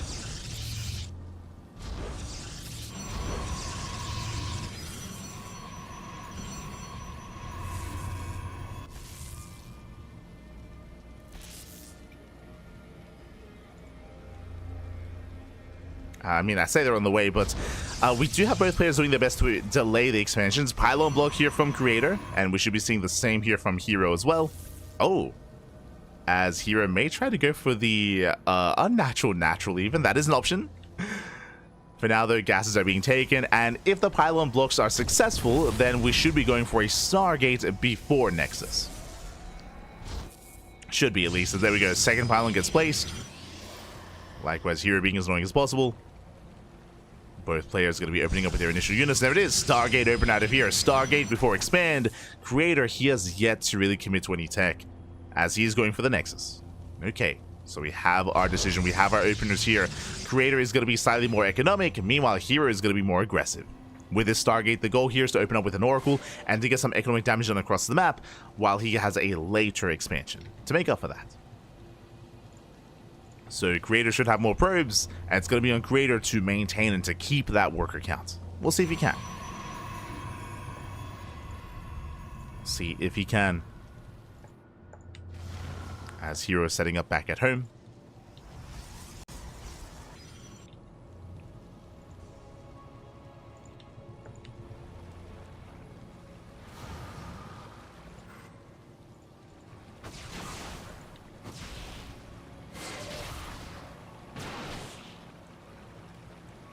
So far, so good. We are keeping up with each other. Adept shades in, gets surrounded. Nice cleanup here by Creator. Does shut this down. Likewise, behind this is going to be a Twilight Council opener out of Creator. herO opening up Oracle. As the Oracle is moving out. Going to be Stargate opener into Robo. Now, this tells us that herO is going to be more passive. Because herO knows he's going to be behind in Blink Stalkers because of his Stargate opener, he's going for the Robo into Immortals, into a more defensive composition until he builds up a high enough Immortal count, and then later, herO breaks out. That's why herO is going for the Robo into a Forge as well. As the Oracle dips in, but so far, Creator, he's keeping up, going for the Stasis. Stasis is denied. Creator, he defends well. He does defend well. And the dynamic here is going to be herO defending and Creator maintaining map control. Blink is on the way, of course. Blink is on the way. With the help of Blink, of course, Creator, he can shut down all the aggression. He can keep herO contained. But can he break herO? That I'm less certain of, especially on Neon Violet Square. As one Stalker goes down, he's going for the Sentry. Sentry, ooh, it's Willful as well. Up, just barely. Sentry goes down. Nice big off out of herO. He waddles away. He won't escape. And FSA shade into the main, and they won't get much done either here. In general, Creator, he is defending well. He's protecting his mineral lines. Does shut this down. But for how much longer? We're still waiting for either a third base for... There we go, it's a third base. So Creator, he's just going to be extending his economy. And herO, he's building up those immortals. And again, herO, he should not move out until he has critical mass. I'm referring to like 3, maybe 4 immortals. herO from here can just take his third base, and he should be leaving his main army back at home. Is harassing, of course. He's being active with adepts, active with oracles, but not much more than that. As here, he gets eyes on the third. He knows. He now knows that Creator is expanding. Here he should take his own, going for his own pocket base. And again, here he's quite fond of this style, going for like an economic opener into mass immortal. Does it quite often.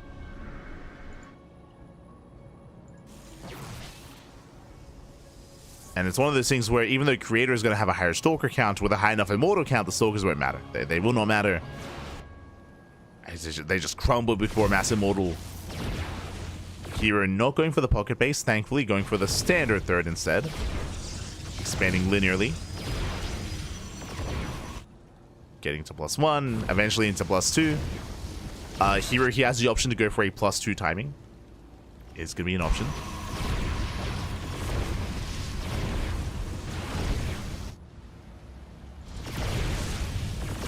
We'll see if he can.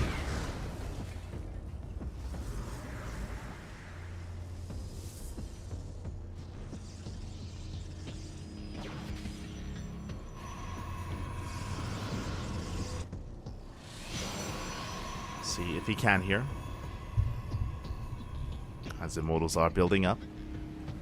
Likewise, charge is on the way. From here, herO, he should go into Archon production. Likewise, Creator, because Creator has the map control, honestly, he should be taking a faster fourth. Like, he has a faster third base into a faster fourth, into maybe earlier tech. Like, you probably could get away with faster disruptor production, for example. But for the time being, we're kind of taking in a linear way.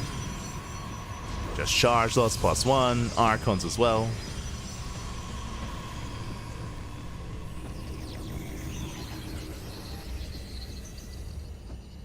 Everything looking normal.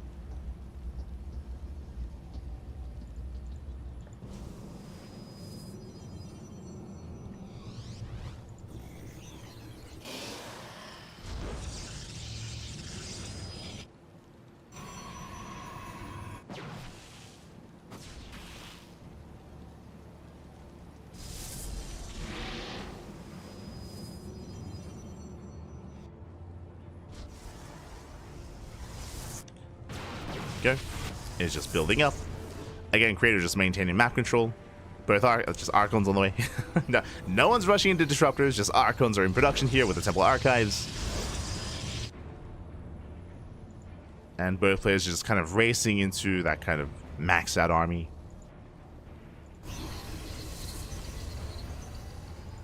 We are just getting there. herO getting his fourth.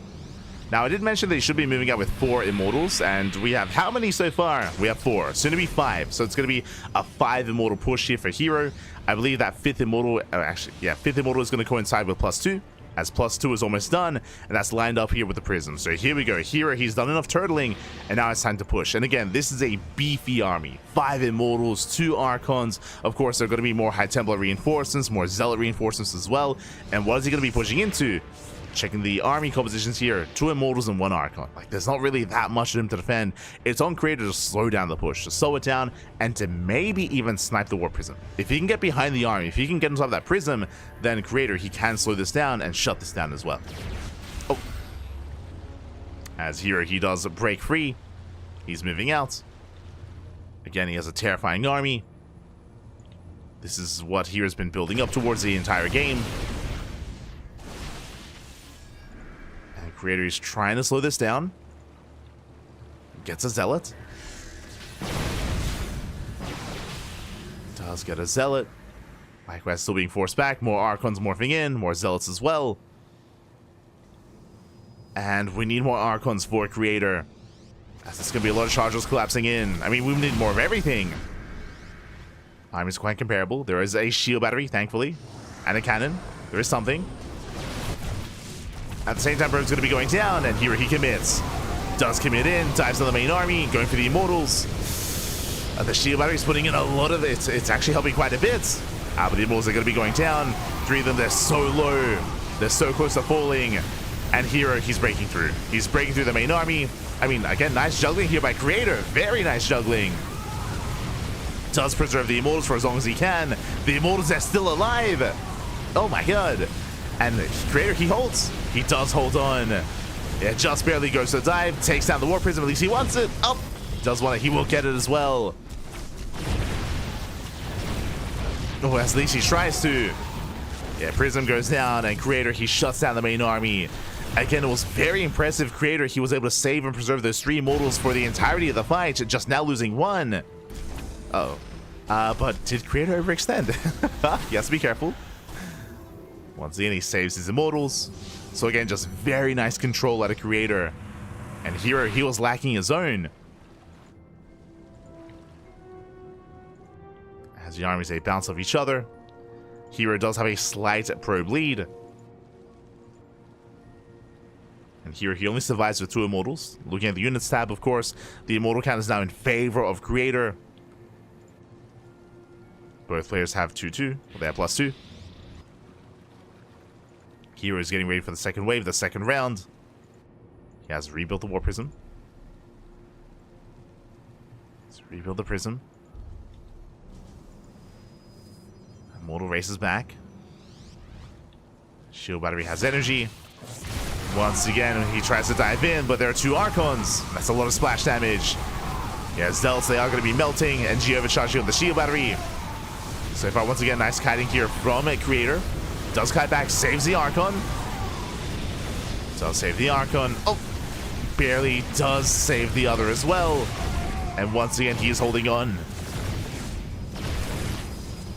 But reinforcements are on the way here. He's trying to break through. Getting us over the expansion. Getting Creator, he has been trading well. And the boys are being pulled into the Archons. Oh my god. The probes are going to be going down and brutal losses.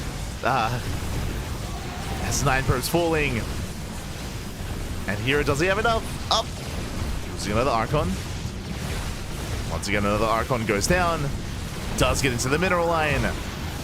Here, he is running out of units though. He is running out. But he breaks through. He does it. There's only 1 Archon left. No more Immortals. herO, he finally takes the fight. He takes it. GG. And herO, he takes game number 1. Whew, that was a very long all-in, by the way. GG.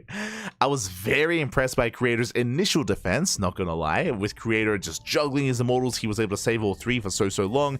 Very impressive hold by Creator initially, but the second wave did break him in the end. Unfortunately, Creator, he wasn't quite set up for it as well. He didn't throw down extra shield batteries. Likewise, he did end up bleeding out those Archons and Immortals over time. This time, he wasn't able to save them as well as he did previously, and herO takes the lead. herO does take a lead. That leads us into game number 2. Game 2 is going to be on Frostline. Another large map, but a more exposed map, less defendable. If you recall, last game was pretty passive. We saw some pretty economic openers into some more defensive play, into 4-base saturation, and then herO moved out with +2. Here we should be seeing more aggression earlier on. As spawning in the bottom left-hand corner of Frostline, we have the South Korean Protoss player, the Blue Protoss, representing Weibo Gaming. It is herO. And spawning in the top right-hand corner, we have his opponents. We have the Red Protoss player from South Korea. Down in the series, we'll see if he can bounce back and force the ace match. It is a Creator. Here we go. I want to see the Skytoss mirror. That is very dependent on maps, unfortunately. Like, even here on, I mean, especially here on Frostline, we should not be seeing a gate into Cybercore. We should be seeing 2 gate openers. Here, this map is large, true. This is a large map, but it is also a much more exposed map. You're much more vulnerable here on Frostline, as there is no ramp coming into the natural. The entry point is very wide. It's not as narrow as it is on other maps, and there is no other point of elevation here to defend. Everything here is on the same, like, plane of elevation. Likewise, the third base is very exposed as well, wide open ramps and very spread out from each other, so you can be very assertive on Frostline, but we'll see. As yep, 2 gate opener out of Creator. Meanwhile, herO going for a 2 gate opener as well, so 2 gate openers all around. We have potential to be aggressive. From here, we can open up a double Stalker, double Adept, or Stalker Sentry, or even Sentry Expand. So there are different ways to play things out from here. We'll keep an eye on the initial unit.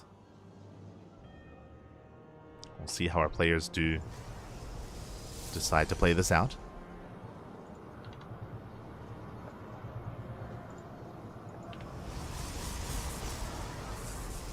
As the Cybercore is now done. And we have our initial units. Okay, it's going to be a Stalker Sentry here out of Creator, and Stalker Sentry out of herO. Okay, mirrored builds. Mirrored build so far. This is the stock standard way to open up. The Sentry allows you to scout. Hallucinations are amazing in this matchup, especially with energy overcharge now available. It means you have even more energy, even more hallucinations, even more scouting. So it can be quite difficult to hide tech from your opponents in PvP, especially if a player opens Sentry. As sentries have arrived. Interesting. So it's going to be a Stalker Sentry into double Stalker out of Creator. This is much more aggressive, much more assertive here from the red Protoss. Meanwhile, herO, Sentry Stalker into double Sentry. So extra sentries for herO is going to be more defensive. It's going to be safer play from the blue Protoss, more aggressive from Creator, I would imagine. As with these extra Stalkers, they should be moving out. As it does push out, so herO getting a proxy pylon across the map. The main armies will clash, and herO, he has to back off. Oh, late reaction, late response here. He's going to lose the Stalker. Yeah, Stalker takes a lot of hits. Nice force field, but the Stalker will still fall. Massive pickup. 1 Stalker goes down. And herO, he has to get the hell out of here. Oh no, the Sentry gets cornered. Another brutal loss. Sentry goes down. Stalker as well. herO, he's in trouble. He has to race back. He's throwing down a proxy across the map. But he needs to survive. Needs to hold. As here, he's down in army. Down in supply. Does catch 2 of those Stalkers. Very nice force fields. Trading 1 for 1. Does have a 1-to-1 trade. Does force the recall. Gets a second Stalker. Whew. And herO holds. And again, here he can reinforce across the map. And he's setting up for an all-in. He's on how many gateways? 2 gateways back at home. A 3rd gateway across the map instead. The Adepts, they move out. And they will get eyes on the probe, but they don't get eyes on the proxy. But he knows something's wrong. He's like, what is the probe doing here? Now he knows. Gateway is revealed. And we need shield batteries. We need shield batteries to defend. Creator, he hallucinates. He's getting desperate. But now they're holding on. Nice force fields locking down the army. He gets rid of the sentries. Sentries go down. Points are being pulled. And Creator, he's in trouble. The shield battery does help. Shield battery does support. Creator buying some time. Force field locks down a hallucination. Again, very nice hallucination so far. Buying so much time. But now it's just the main armies. They fight against each other. Creator gets across with the Adepts. Probes are falling. But here he's breaking through. Nice NG overcharge. Stalkers, they hold. And Creator is holding on. Takes down a Stalker. He gets 1. He gets 2. 3. Oh my god, the split shots. The control. Creator, he's surviving, but the shield batteries are running out of energy, and we just energy overcharged. There's no overcharge left.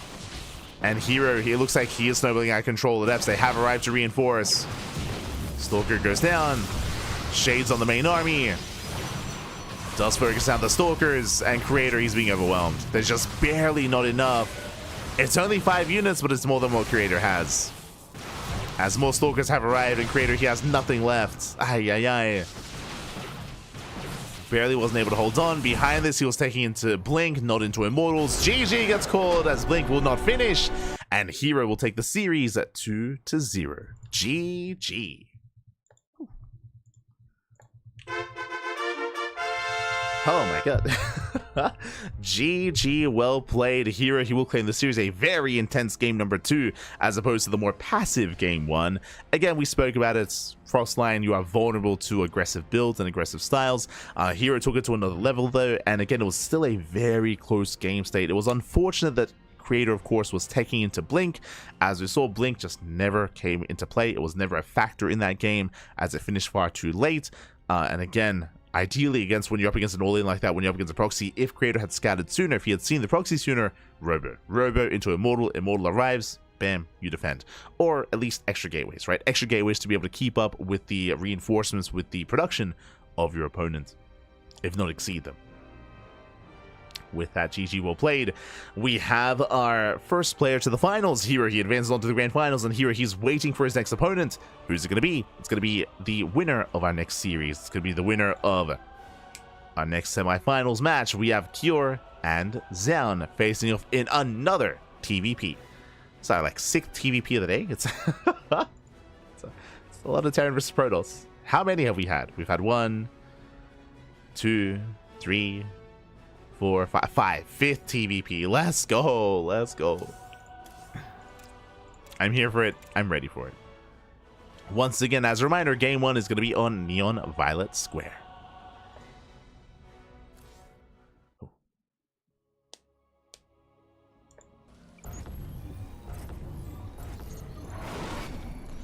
As spawning in the top left-hand corner, in the top left, we have our South Korean Protoss player, the Red Protoss, representing himself, currently teamless, but returning from the military, it is Zaun. And spawning in the bottom right-hand corner, we have his opponents. We have the South Korean Terran player, the Blue Terran representing Team Liquid, it is Cure. The final Terran player in the tournament. Let's go. Let us go. So we have our TVP once again, and we are loading into the largest map in the map pool. Very large map, of course, known for its macro play. The reason for this is because your natural, your 3rd base, your 4th base, your 5th base are all very defendable. They're all very secure. And we'll see how Cure approaches this. Same with Zaun. As I would imagine, we're going to be seeing an economic open out of Cure, going for a Rax Expand, delayed second Gas Geyser, delayed Factory. So economic start here from our Terran player, and we should be seeing likewise something similar here from our Protoss as well. Settling in. Now, because the map is so large and because it's so defendable, this is where something like a Stargate opener from Zaun would be very safe. It'd be very safe to open up Stargate to gain map control with Oracles, with Phoenixes as well, to contain the Terran, and then from there we can just settle into Phoenix Colossus, for example, or Phoenix into Chargelots. That is another viable option, of course. But we do often see Phoenix play on Neon Violet Square. We'll see if Zaun is one to embrace that or if he heads in a different direction. We shall see. Again, because of the ravine, because of the terrain here, opening up, for example, Blink and 4-gate Blink, it just isn't really possible. You can't really blink into the main and punish the movements and the positioning here of the Terran player. That's just not really as viable, for example. We could see like a safe Blink opener, like 3-gate Blink, for example. 3-gate Blink could work. If Zaun was a little bit paranoid. We'll see. As the expansion is on the way, opening up Sentry into Hallucination, into a scatter across the map. As Cure, he's getting into his own factory follow-up. Fanning out his units, making sure there's no proxy gateway. Making sure there's nothing wild going on.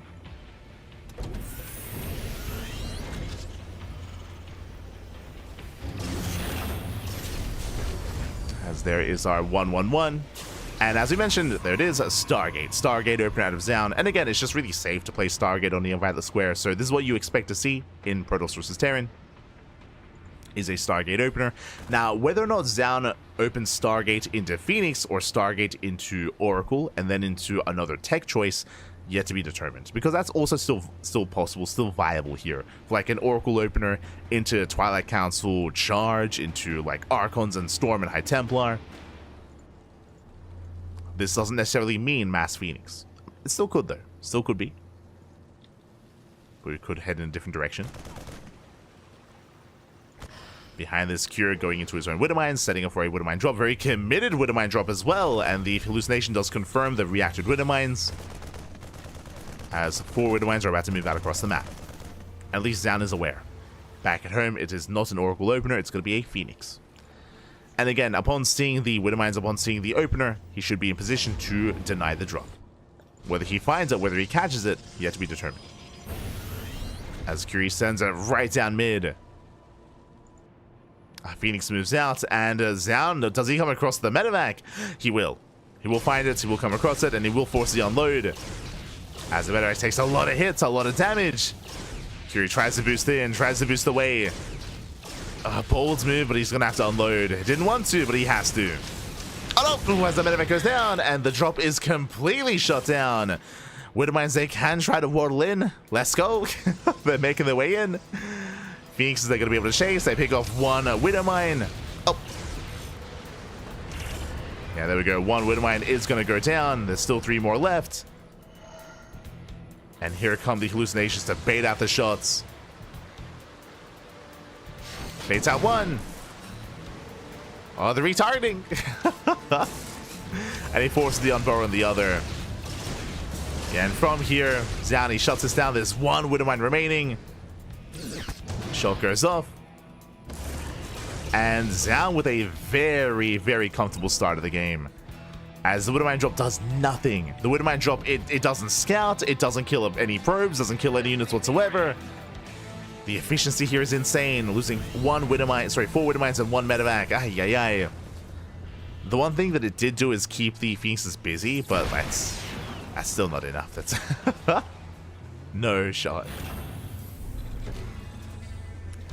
And now Curie, he's contained. Is going to be contained. Going into Blink, going to +1. Phoenixes, they dip into the main. Getting a couple of SCVs. 3 SCVs going down. And behind this, he's taking up. He's not going Phoenix Colossus, he's going Phoenix into Charged Archon Storm. Let's go. Now, this is more greedy. Basically, this takes longer for this kind of composition to come online than it does for Colossus to come online. But because of the size of the map and because of the map control, I mean, Zaun can get away with it. He can get away with taking up in such a way and skipping warp-ins. This is the army, 2 Zealots and 3 Stalkers, and Zaun should be delaying and skipping warp-ins and just focusing on upgrades, on tech, on production, on bases, on economy, on everything else.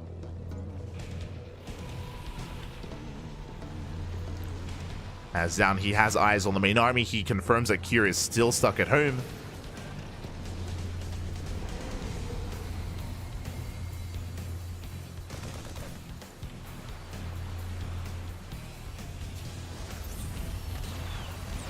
As Zaun, he pulls away.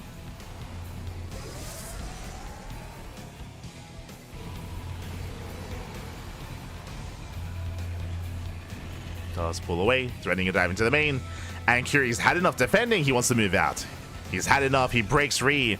And Zaun, he does miss the move out, which is a little bit concerning. There we go, he pulls away. Up! Gets eyes on the Marauders, he does spot the army, and his goal here is to slow it down. To pick up a Marauder here and there, pick off the medevac, pick off the Raven. We'll see if he can. We'll lock-ons on the Phoenixes. Another Phoenix rallies in. Behind this Zaun, he is reinforcing, warping in as many cells as he can. Charge is done. And the Cyclone is lifted. Ooh, gets the Raven. Massive pick-off. There's no auto turrets, no missile either. No anti-armor missile. Zaun is collapsing in, he's shutting this down. Picks up the Cyclones, shuts down the tank, gets all the medevacs. And this is a rough trade here for Cure. Mind Shot goes off, good connection. And he kites well. Does kite well. Curie backs off. Whew. We can take a moment. we can breathe. We can take a moment here. Cure falling back. Getting a 3rd CC. Likewise, Zaun getting his own 3rd fully saturated. Does he have Storm? He does not. Oh, Mind Shot going off. Massive connection. Xian getting a 4th expansion, and instead of taking into Storm, he's taking into Disruptor. Sorry, into Colossus. The Bay is on the way. That's going to be for Colossus production. But this does mean that Xian's splash damage is heavily delayed. And Cure, he has a pretty terrifying army here. And if there isn't any Storm or Colossus or Disruptors, I mean, Cure, he can make this army work. He has potential. At the same time, Zealot runway towards the mineral line. Getting 1, getting 2 SCVs. Getting 3, getting 5. Oh my god. 5 workers going down. Well worth it. But here comes Cure. And this is not going to be an easy fight here for Xian. The first Colossus is still in production. And yeah, so avoid those Widow Mines. Oh. As he tries to engage, Phoenix is a bait at the Widow Mine shots. But that's big connections here with the Zealots. And with that, Curie kites well. Nice force field, locking down the army. But we're running out of Zealots. And the Zealots are being focused down. The Archon falls as well. And Cure from here against them, and he can win. Where's the Colossus? Xiao needs more time. He still needs a little bit more time for the Colossus. What am I to do, Baru? First Colossus is soon to arrive.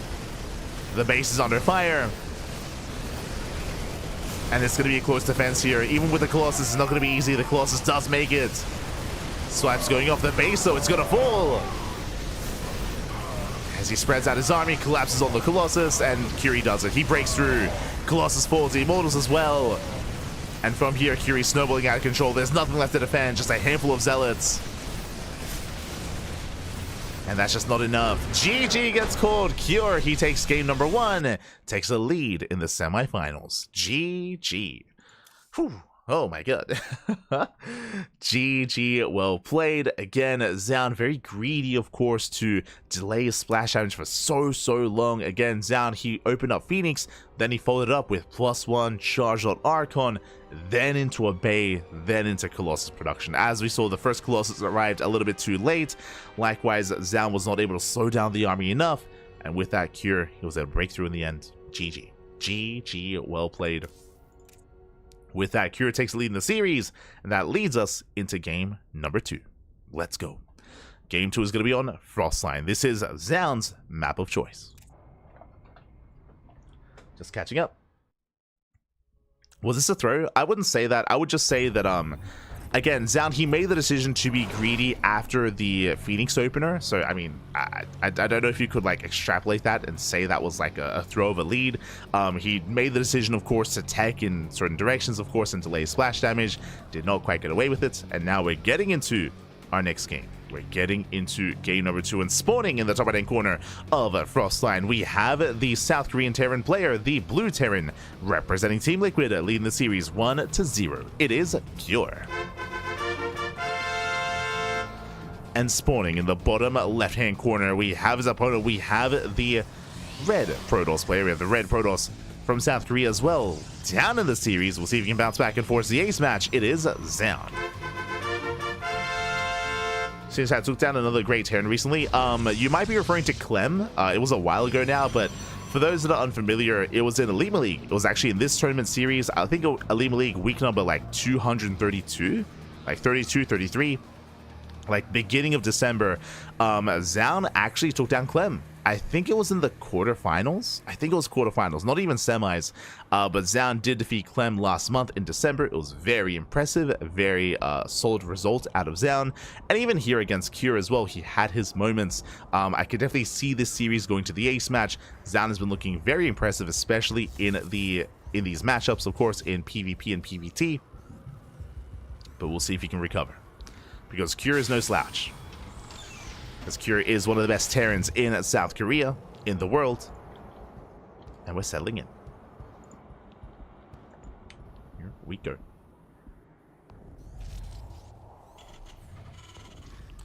I think you should have made it closer early. Yeah, Xian. I think, well, on the one hand as well, I don't blame Xian necessarily, just because typically with a Phoenix opener, you're able to contain the Terran player a little bit harder as well, to keep them contained, to delay the move out even further. Because the reality is, if you recall in that last game, if Xian had bought even 30 more seconds, if Cure was any later, then the Colossus pops out sooner, and then it's a much stronger defense, right? There's a much stronger defense, and then in the middle of the fight, maybe a second Colossus pops out as well. Like, it was still very clutch and very close. when it comes to the timing that Cure had hit. As he struck just before the Colossi was ready. Now here we go. Now we're settling in. We're going to be settling in. And this time, it's Twilight Council. And this makes sense. On a much smaller map, on a much more vulnerable map like this, it is considered to be more unsafe to open Stargate, so it's going to be a much more secure opener here, going Twilight Council into Blink instead. But the question becomes, how many gateways? Do we open up 2-gate Blink, 3-gate Blink, or 4-gate Blink Stalker? Depending on the gateway count, will kind of dictate the form of aggression or the kind of play that Zan is going to be going for, how aggressive he wants to be, how economic he wants to be. But now the Adept does move out. Does threaten the natural. Blink is on the way. And behind this, Cure settling into his own 1-1-1. Settling in. As Epsay continue to threaten the shade. Just denying mining time and keeping Cure on the back foot. Just delaying here at the natural. Reaper dips in, and Cure, he doesn't get a scatter. So Cure is in the dark. And we do have another gate on the way, so this is going to be so far a 2-gate opener. 2 gateways for Zan.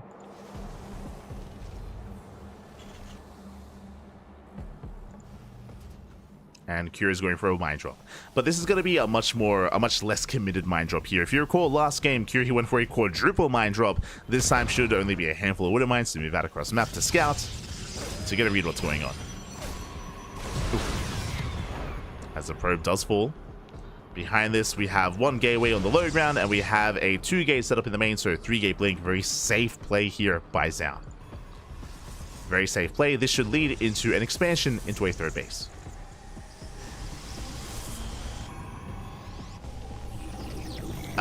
That's a War Prism. We're going to throw down a 4th gateway. Hello. As Zan is going to be a little bit more active here. Hellion is looking for the expansion, checking the 3rd. Here comes the Woodline drop into the main. Stalkers are in position. Blink is done in 9 seconds. And the drop is deflected. Drop is going to be deflected here. Down, and he wants to move out. Again, the War Prism is to reinforce, is to gain high ground vision to dive into the main. So much more aggressive here from Zan. But still no expansion. Oh, meanwhile, Medevacs, they boost in. They just get past the Stalkers. Medevacs should be going down. Ooh, but the Wood Mines do unload. And they will get some economic damage. Meanwhile, Zan is going to be reinforcing. He's going to be committing. Oof.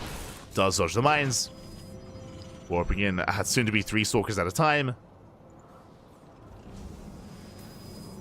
Back at home, there should be a Nexus. Zan does have the resources, or soon to have the resources for it. Diving into the main. Now, so far, the SimCity is looking very solid. He has a tank. He has some nice a nice wall here to protect that tank as well. Oh. As Stalkers, they poke in. There's a 3rd base. Now, this 3rd base is delayed. Straight up. It's a very late 3rd base for Zan, which is concerning. As Zan's being forced back. Takes down a couple of Marines. Oof. But bleeds out some Stalkers. Ay, ay, ay. Not the best trades from Zan either. Looking at the units off step here, that was 3 Stalkers for 2 Marines. For 2 Marines, the Hellion went down across the map, of course. But Cure is looking quite solid. Looking very secure, getting his own 3rd TC. On par with the 3rd base of Zan. So Zan is falling behind economically. Likewise, from here he's taking up, going for a faster Colossus production this time, into Charge, into +1, into the Forge. But again, the late 3rd base is what's concerning me, as that is just going to slow everything down for Zan. Gets 2 SCVs. Not bad.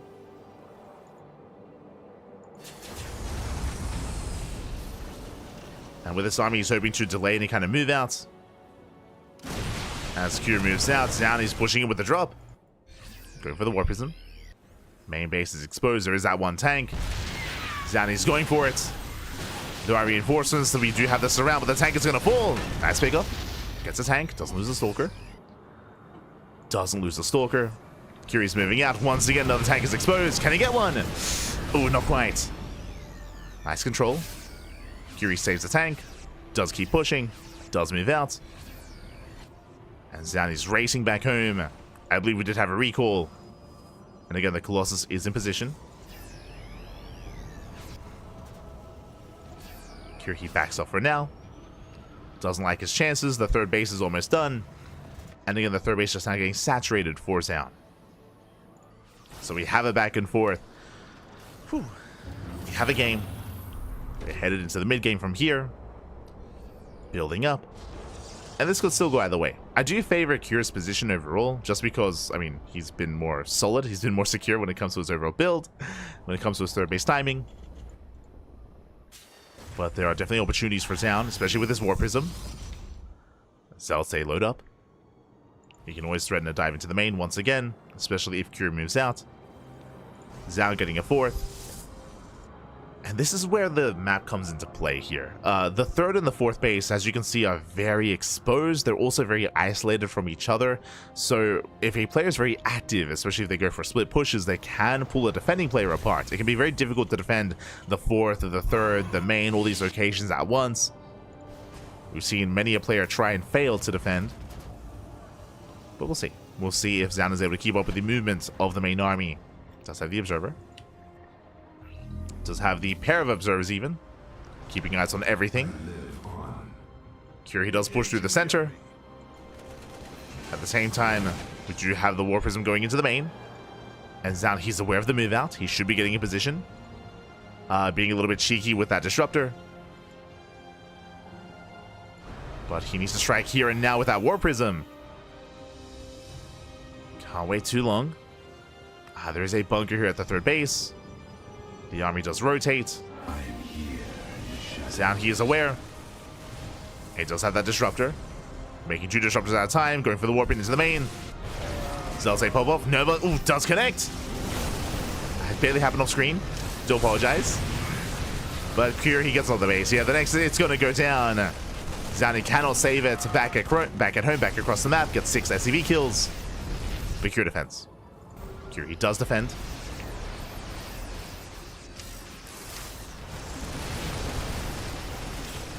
Zhao trying to engage. Here come those Disruptors. Never goes off. Takes down nothing quite yet. Going for the Widowmine. Gets a Marine. Does get a Marine. And Gateway and the Cybercore go down. Nice pickups here by Cure. Back at home, the Prism not getting much done. Vikings, they're hunting down the War Prism. They don't quite find it. They're so close. So close. Meanwhile, Zhao catching the tanks. Oh, not quite. Tanks take it away. I spoke too soon. One tank goes down. Nice pickup.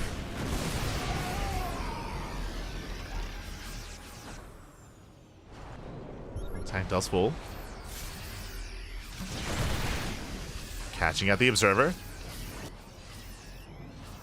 Meanwhile, Zhao is building up more Disruptors. Cure, he might be maxed out, but he's not able to make use of the army, not yet. But he's at least denying the fourth base. That's what matters. He denies the fourth. Zhao expanding towards the north. Cure, he's rotating. He's rotating over. Zhao double expanding. War Prism still alive. No turrets in the main. Getting into more bio production.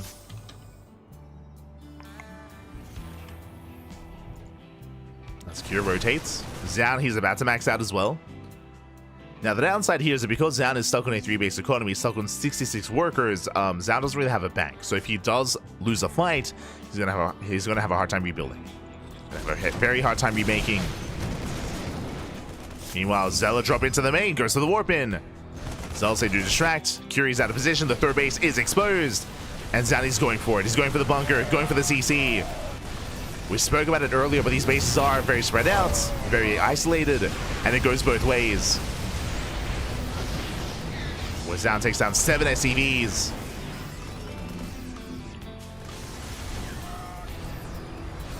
But But it goes both ways where it's very difficult for the Terran and for the Protoss to defend. But Zaun now has map control. He's maxed. He is maxed out. He's got how many disruptors? He's got 7.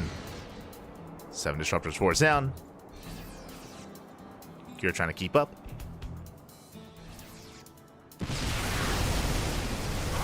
Zaun does respond. Nova goes off. Decent connection on the Marauders. Massive EMPs are connecting.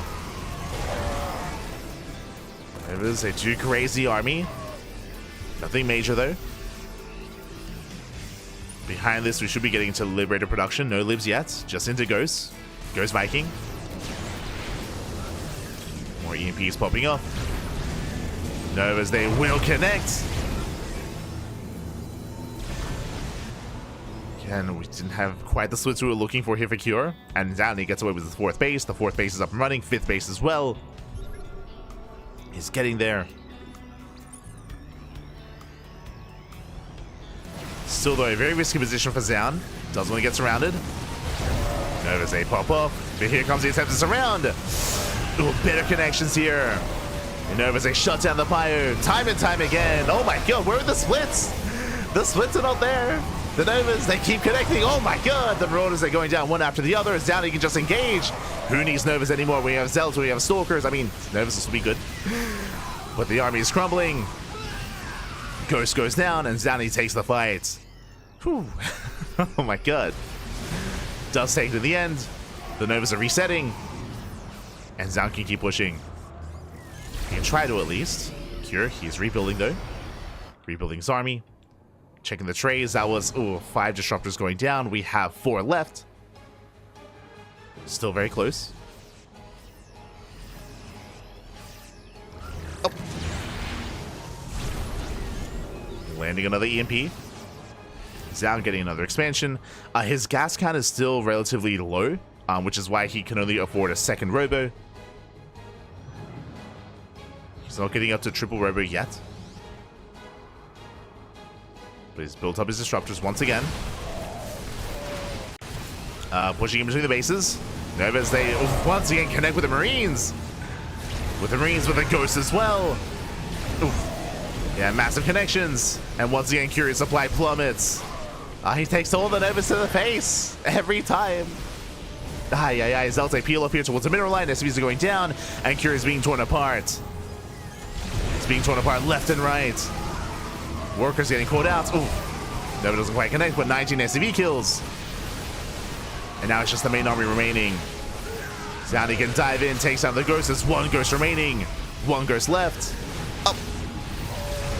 Your Novas, they turn away. And here come a massive wave of Zealots. Down, yeah, Zani's snowballing out of control. GG gets called, and Zaun ties up the series. We're going to the ace match. Whew. GG. Oh my god. GG, well played. Zaun does tie things up here, and we're going all the way to game number 3.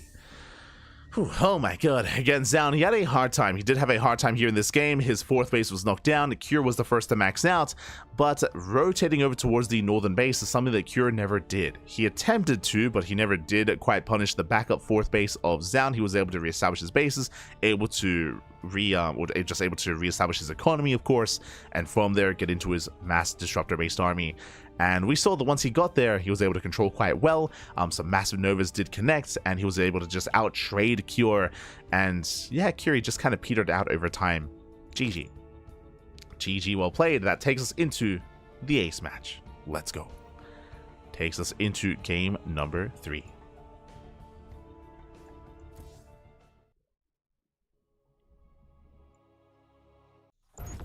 Oh, gracias, Elidish. Gracias. Thank you so much, Elidish.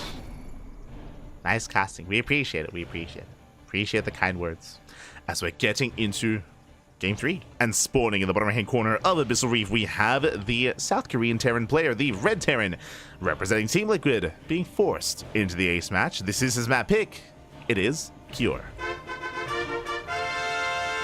And spawning in the top left hand corner, we have the South Korean Protoss player, the Blue Protoss, tying up the series 1-1. It is Zaun.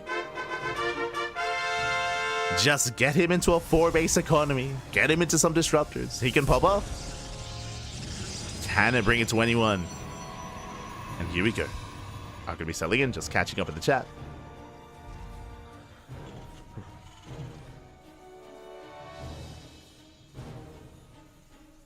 Fear through this IMO. By that logic, everyone throws, Pappy. Everyone throws. If anyone loses a lead, Kappa.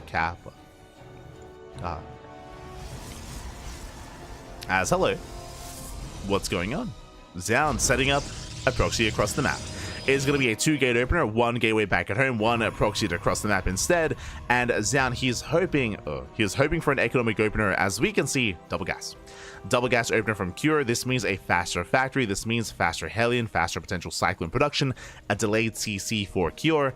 Now, it's a bit of a give and take here. Because the CC is going to be delayed, by the time Zound arrives, he could still deny the expansion. He could do so, as the progression on the CC is going to be quite low, assuming it's on the low ground. So Zound could at least pull that off, but breaking Cure, that's going to be more difficult, as the factory is in production. Back at home, Zowny should be expanding himself, just going for a 2-gate opener into a Nexus. This is not an all-in, by the way. This is not an all-in, but this should be designed to just gain momentum early on and gain an early lead. As the Cybercore is done, and here we go. We have a Stalker across the map and an Adept back at home. Now, the reason why you want to go in this order is because the Adept can shade, so it takes less time for the Adept to traverse across the map. The Stalker is much slower. So you want the Stalker across, and you want the Shade or the Adept back at home, to reinforce as quickly as possible, to maintain that aggression. Reaper pokes in, confirms there is no expansion. Very suspect. Yeah, he cancels the CC.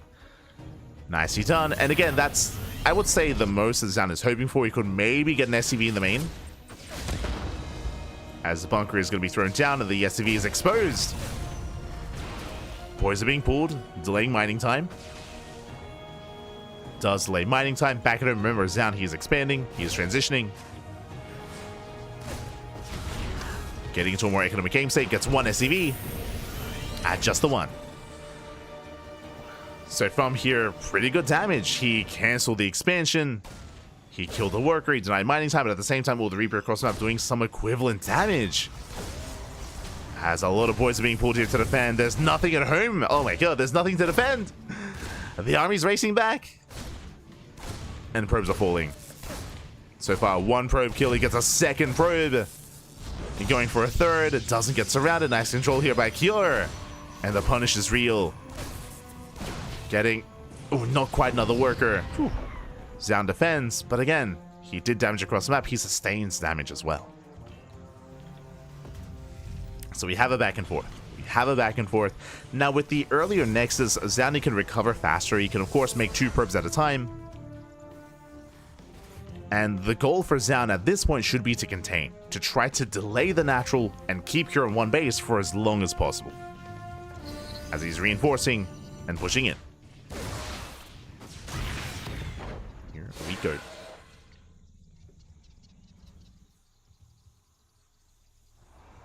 Does move in. That's some good Nova bowling. He can control his balls well, Pappy. It's crazy.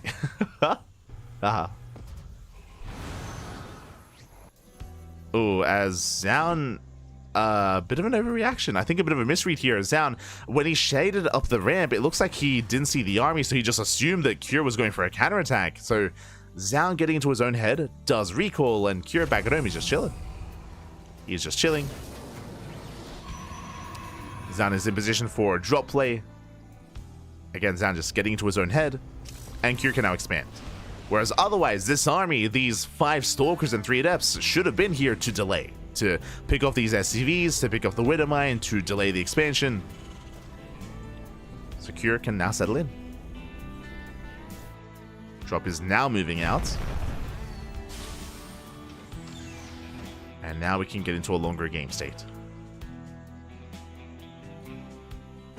How do you make those trumpets with player names in the beginning? There is an application that was made a couple of years ago. Like, I say a couple of years ago, like back in like 2019 or 2020.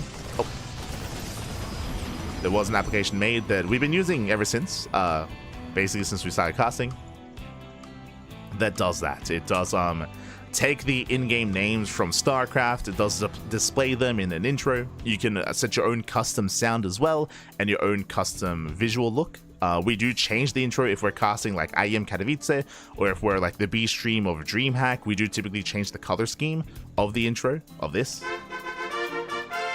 Like we change it to like the ESL EPT colors and all that stuff, and we adjust everything.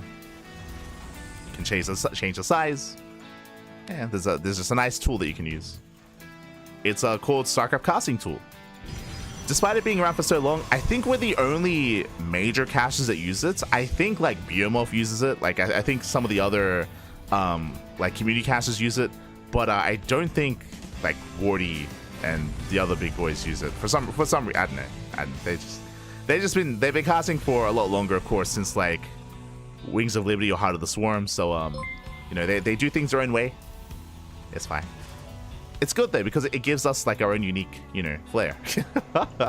Because we use it, the others don't really. We get the fanfare, baby. We get the trumpets.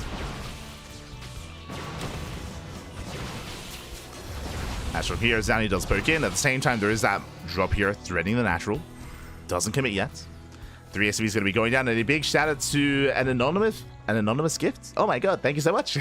Thank you so much for the gifted sub in the chat. We do appreciate the support. God, baby God, thank you so much. Hope you appreciate the StarCraft, the content, and the casting. Thank you so much. Thank you. As we are embracing our ace match, Zhao getting his third base. The drop has yet to really commit. Likewise, Kira also establishing himself as well, getting into a third CC momentarily.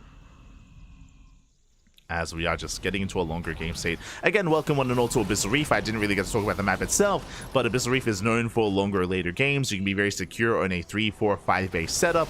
Likewise, Russia's supply ground is very long. You can see that Zhao is already slowing this down. Picking up a couple of Marines. Picking away at the Marauders as well. Speaking of, oh, gets a Marauder. Trades 1 for 1. Marauder for a Stalker. And Kira has yet to expand. He has yet to get a third TC. He's quite committed here with this move out. Zhao behind this. The Bay is still on the way. Uh-oh. No splash damage. He does have a safety immortal, thankfully, in production.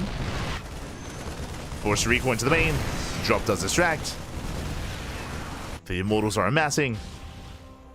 And Zhao, he protects the main, but the drop does get away. And will continue to defend the main base. Does threaten. Zealot run by across the map, make sure there is no third expansion. Cure, he's still committed. And there it is, third TC is now finally on the way for Cure. So he is not all in, but it is quite a delayed third, is what I will say. So Cure, he rotates.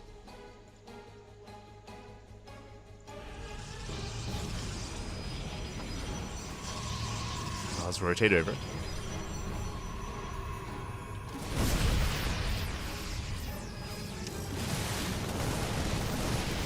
Does dive in towards that third base. Likewise, now we built up towards 3 immortals. But a massive missile goes up. Does cover most of the army. The expansion's under fire, and the Nexus, it's going to go down. There's no saving it. Oh. Does save it though. Never mind. Nexus barely survives, and the Zelta collapses on the tanks. Tanks going down one after the other. Nice target firing here out of the immortals. And with that, without any more tanks, Cure, he has to back off. And again, he barely didn't get the Nexus. One more volley is all it would have taken. But Zhao holds. Does hold, does save the expansion, getting a 4th base as well, almost done.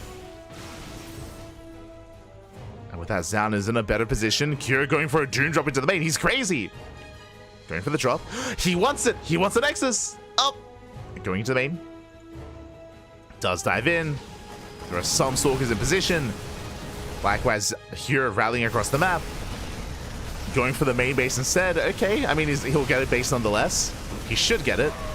No shot. Up. Okay, there we go. This time he does get the Nexus. Nexus goes down. Reinforces towards the 4th, and Zhao is getting pulled apart. He's not in position. Mine shots going off. Expansion under fire. Can he get the base as well? It's getting low. It's getting very low. And with another stim, he will get it. So the Nexus goes down. We're living in a world where this base survived and the main base in the 4th didn't. Like, I just... I'm still processing that myself. How did that happen? Like, what happened here? Regardless, massive pickoffs. 2 full bases do fall. Somehow you lived. Good on you. Good on you, third base. I don't know how, but it happened. There is a world where all 3 die, actually. Not gonna lie. But regardless, very successful attack. And with that, Cure takes a massive lead. Takes a massive lead here. He's up in supply. He's up in economy, up in workers, up in bases. Zhao, he's knocked down to a 2-base setup. And Zhao, he's in trouble. Again, he was just pulled left and right, out of position time and time again. The initial defense was impressive. When he was able to hold on here, when he forced back, when he reset the tank count, I was shocked. I was like, oh my god, it's crazy. Like, Zhao is ahead. But the Doom Drop pops off, the reinforcements as well. Zhao was pulled apart and could not keep up. From here, that's a Stargate. It looks like a Stargate only for a Void Ray or Phoenix, only to hunt down these medevacs. It's something that, I mean, it does happen from time to time. Just for a single unit. I mean, that is 3 full medevacs. It would be worth it. If he got the kill. As Cure, he's moving out, has the supply lead, pushing into 2 Colossi. And again, he's got the Vikings. He has Vikings, he has Marauders. Ghosts have arrived as well with EMPs. It's not going to be an easy hold here for Zhao. It's not going to be easy. Cure's pushing in. Does push in, gets the missile off as well. Massive anti-armor. And Colossi goes down. They just melt here before the Vikings. And once again, the 4th base is going to fall. At the same time, here comes our Phoenix. Gets a full medevac. Gets 1, gets 2. And he should barely get the 3rd as well. But at the same time, the main army doesn't care. Here, he denies the 4th. He hunts down the final Colossus. The final medevac does escape. And from here, Cure can just take another base. Yeah, 4th expansion on the way. Getting into 2-2. Additional ghost production. Cure, he's just snowballing out of control from this point. Now, Zhao has potential with these Novas. Technically, he could be down in supply, and if he connects with these Novas, he can fight back. First Nova goes off. Grazes the army. There's 1 Nova left. But we do need some better connections. And we get a couple units, don't get me wrong. We get the medevac as well. I believe that was the drop that had survived. Not anymore. And we'll see if Zhao can recover. Now, if Cure is too passive, if he maxes out if he's too passive, then Zhao can bounce back, as we have seen before. But Cure should not be allowing these bases to get up and running. It should not happen. Cure, he's rotating. The army is going to be spotted. Zhao is aware. Zhao does respond.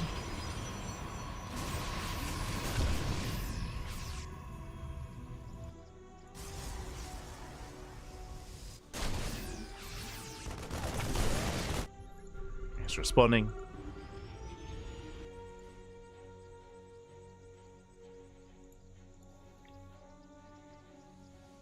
You can see Cure setting up a surround. Again, he's maxed out. He's at 200 supply. The longer this goes on, the better it is for Zhao, and as he is slowly recovering. But here we're just collapsing on the army. Never goes up. Oh, takes down 2 ghosts. 3 ghosts. Ghosts are going down, but it may not matter. Another Nova. Ooh, massive connections. Takes down most of the pile on the left-hand side, but the Marauders, they still break through. They stim in, they stim, and they win. GG gets called, and Cure, he takes the series 2-1, advancing on to the grand finals. GG. Oh my god, GG, well played, Cure. He does take it. A very, very intense series, very back and forth as well. Again, I was very impressed with Zhao's initial defense. I see someone pointing out in the chat like, oh, like late splash damage. Despite that, Zhao, he was able to get into 3 immortals, and he did defend against the initial wave. If you remember, he saved the 3rd base, he saved the 4th base, and then Cure went for the Doom Drop. And that is what caught Zhao with his pants down. Like, Zhao, he was out of position, and because he was out of position, he overreacted to the drop. He rallied everything to the main base. He still lost the main nexus, and because everything rallied into the main, his fourth base was exposed. He lost two bases at once, the main base and the fourth. From that moment, Zhao fell behind. Yeah, until then, he was looking good. He was looking solid. He was keeping up, and I was impressed. But it only lasted for so long, as he just went for a multi-pronged aggression, did pull Zhao apart. GG. GG, well played. Cure does advance on, and now we have our finalists. Let's go. Let us go. As we have our grand finals up ahead of us here. It is going to be a Terran versus Protoss, the 6th TVP of the night. Let's go. The TVPs continue, Pappy. They just don't stop. They do not stop. Just catching up with the bracket here again. We've been going over the entirety of the bracket here tonight. Not casting every match, but most of them. Most of them were covered here. All the semis, of course, most of the quarterfinals, and half of the round of 16. A lot of TVPs, as you can imagine. herO, he had a crazy one himself. He 2-0'd GuMiho, 2-0'd Nickracked, 2-0'd Creator. herO, he has yet to drop a map. He has not dropped a single map here in the series. He's been crazy. He's been looking insane. Meanwhile, Cure, he's been stumbling his way into the finals. Cure, he had an ace match against Ryung. I mean, Ryung, he's known for his TVT. He had an ace match against Zhao, but he did start things off with a 2-0 over Trigger. So Cure, I mean, both players are warmed up. We'll see how this story ends. I would say that herO is the favorite player. That is true. He is the favorite player coming into this. Despite that, Cure is still a worthy opponent, and we could see I'm hoping for a back and forth. I'm hoping it is not one-sided. I'm hoping that Cure is the first to make a series out of this, from the side of herO at least. We'll see if that's the case. We shall see. As our players are setting up, and we're getting ready for that best of 5 grand finals. Let's go. Just catching up. Here we go. Give Toss Dark Archons again. Oh no, not like this. As we're getting into our next game, we're going to be loading into Whispers of Gold as game number 1. Let's go. As again, this is the final series of the night. Not too bad of a broadcast here. I mean, how long has it been? 5 hours. 5-hour cast so far. Not bad. Again, last week it was 8 hours. But I did decide to cast less matches this time. We did cast significantly less matches this time, so we're not going full 8 hours. Not again. I would like to sleep it before the next cast. It would be nice. It would be nice. As we're getting into that best of 5 and spawning in the top left-hand corner of Whispers of Gold, we have the South Korean Protoss player, the Blue Protoss, representing Weibo Gaming, WBG. It is herO. And spawning in the bottom right-hand corner, we have his opponents. We have the red Terran player, the South Korean Terran, representing Team Liquid. It is Cure. Here we go. And as we settle in, a big shout out to Jerry Curl 667 in the chat, subscribing for the first time with Twitch Prime. God, Papi God, thank you so much for subscribing for the first time. Hope you enjoy the content. Hope you enjoy the casting. Hope you enjoy the StarCraft. Thank you so much for the support. We do appreciate it. Hope you enjoy the emotes in the chat, and I hope you enjoy the replay packs. Again, we cast StarCraft here on a daily basis, 2 times a day, sometimes even 3 times a day, every single day. So plenty of content on the channel. We provide emotes, replay packs as well, and of course, you help support us. So thank you. Thank you so much. Do appreciate it. Do appreciate it. Also, ¿qué tal? ¿Cómo estás, Paquito? Oh my god, Paco Mike. Anda mi mid, papi. Anda mi mid. Thank you so much here for tuning in as well. Big shout out to Paco Mike. Sleeping doesn't give you EXP. You're not wrong, I guess, but it's still nice nonetheless. We like sleep. We like it. Hold on. Where's my emote? There we go. Bed is good. Is good. For now, though, we do have an economic opener. It is going to be a Rax Expand here. Single gas opener out of Cure, going for something more economic. Meanwhile, we do see herO likewise going for a Gate Cyber Expand. Standard opener out of herO, economic opener out of Cure. Here we go. And again, as we settle into the grand finals, I should also reiterate that, of course, welcome to OlimoLeague. This is a weekly tournament. Players throughout each week do accumulate points, and there is an end-of-month finals where the highest rated, the highest placing players are invited into a monthly final bracket. So do look forward to it, as this is still the beginning, or we're still actually towards, we're getting towards the halfway point of January. There's still another weekly ahead of us, and then the January finals of OlimoLeague. Oh boy. So do look forward to that. And again, we cast OlimoLeague every single week here on the channel. At this time, at this place, every single week. We're here for you. And for now, we're settling in. For now, it is going to be a Stargate opener out of herO. Bold move by herO. Welcome all to Whispers of Gold. Whispers of Gold is the smallest map in the map pool, or very small, very short rush distance by ground, very aggressive map as well. We have seen, if you recall, Classic attempt to go Stargate and fall. If you recall earlier today, I recommend the VOD we casted Classic versus Ryung. Ryung was an animal. He all-in the hell out of Classic here on Whispers of Gold, and he just punished him, and he knocked him down, knocked him out of the tournament. We'll see if herO has something in mind as well. For now, herO, he is denied the scouts.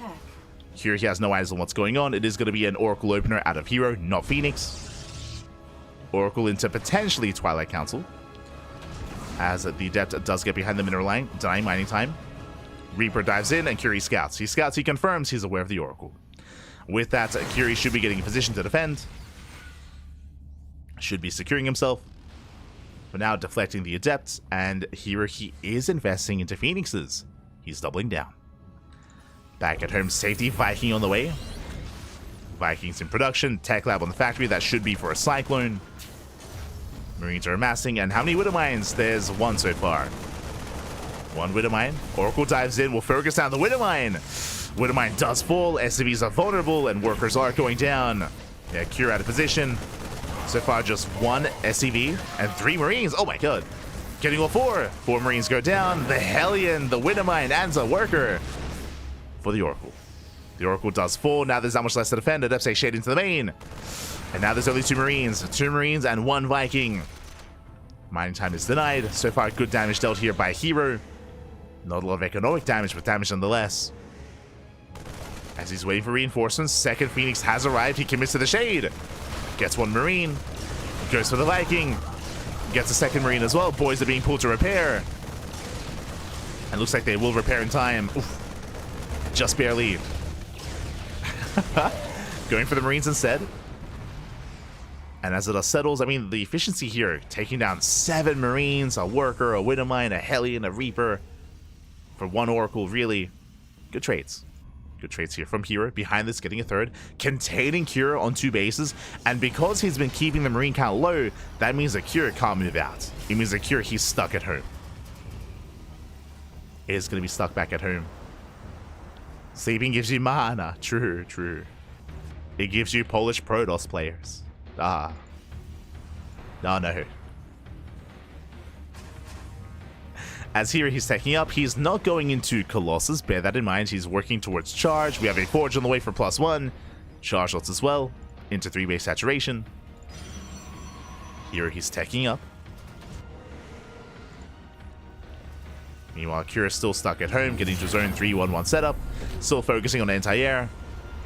Into Vikings, into Cyclones, into more Marines. Delayed stim. And delayed stim means a delayed move out for herO. He's stuck at home. He's going to be stuck at home at least until Sim finishes. Until then, herO, he can cut corners. He can cut corners. He can be greedy. Even setting up a proxy across the map to harass. So far, so good. And we'll see how committed herO is going to be when he moves out. As he's even throwing down extra turrets as well. Ay, ay, ay. Again, I mean, after so much damage, it does make sense, but this is a big investment here for herO. Throwing down all these turrets. Still building up back at home. herO's being active. He does spot the move out. Teleport successful. And herO should not push, by the way. Stim is only halfway done. Like moving out with his army without Stim, I mean, he's just gonna crumble. And herO knows that. herO, he's hoping he can catch out this army. Uh-oh. And herO, he's trying to catch out the Phoenixes. He gets 1. He gets 1, he gets 2. 2 Phoenixes go down. Nice pickups.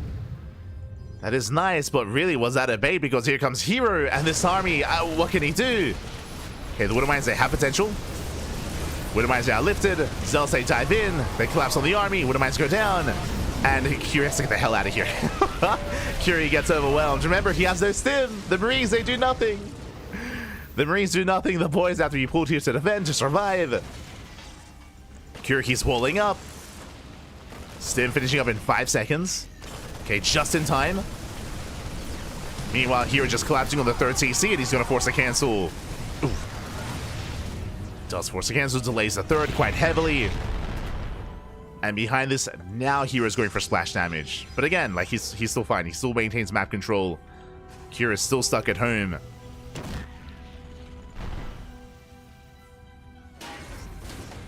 As he's working on 1-1 upgrades, concussive shell, rebuilding those widow mines, rebuilding those medevacs. SCVs are still going down.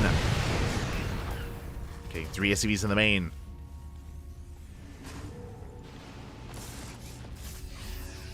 And by the time Kira gets across the map, there's going to be a Colossus. There's going to be a Colossus ready here, as the Bay did just finish.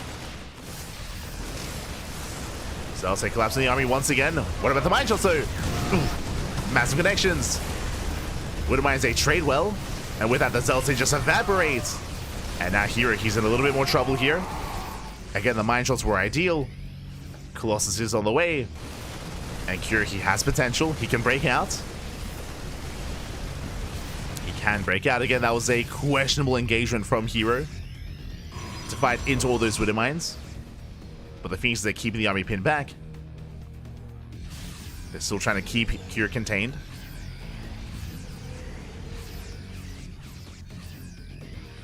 That's Kira, he is pushing. And again, it isn't just about the Colossus, we need support. Oh. Once again, herO trying to slow down the push. Baits out a stem, gets a Marine. Gets a Marine just being as annoying as possible. Going for the medevacs. Oh, he gets one.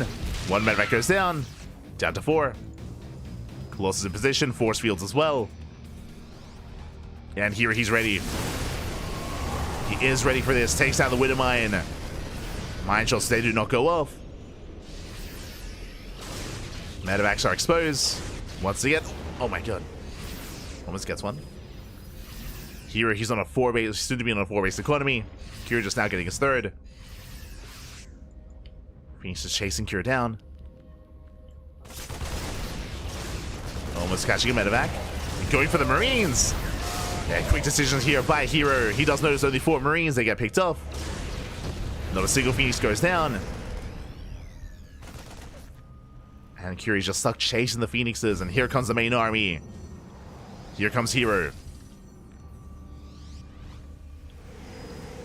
Now with a 2nd Colossus. Catching out the Marauders. And Marauder's going to be going down. The boys are being pulled. There are no charge lots here, though. Where are the Zealots? You're kiting back. Here, he's still playing on a knife's edge, by the way. Like, he's been trading well, don't get me wrong. But the army is still quite vulnerable. Still quite fragile.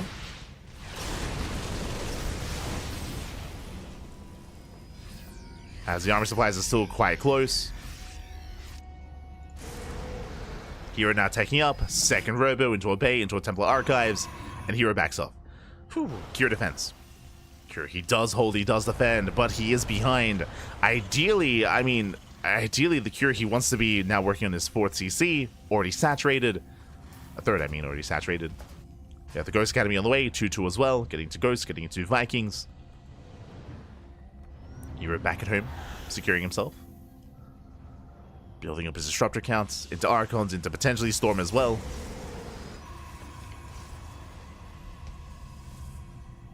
Whew, but we can embrace our game. We can calm down. Can calm down.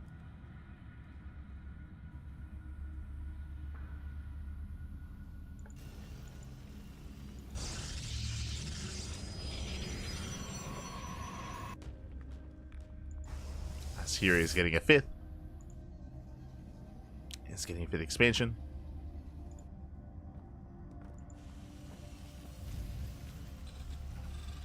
And both players, they can build up from here. Now, I do still think that here he's building up just a greater army. Just getting 2 disruptors at a time. +3 is almost done for herO. So I would say that the pressure is still on Cure to bounce back. As he's working on his second starport for additional Vikings. Disruptors, they're poking in. Here, he's looking for a shot. Baits out the army. Nova goes off. Doesn't quite connect. There's still 2 Novas left. He's now on notice.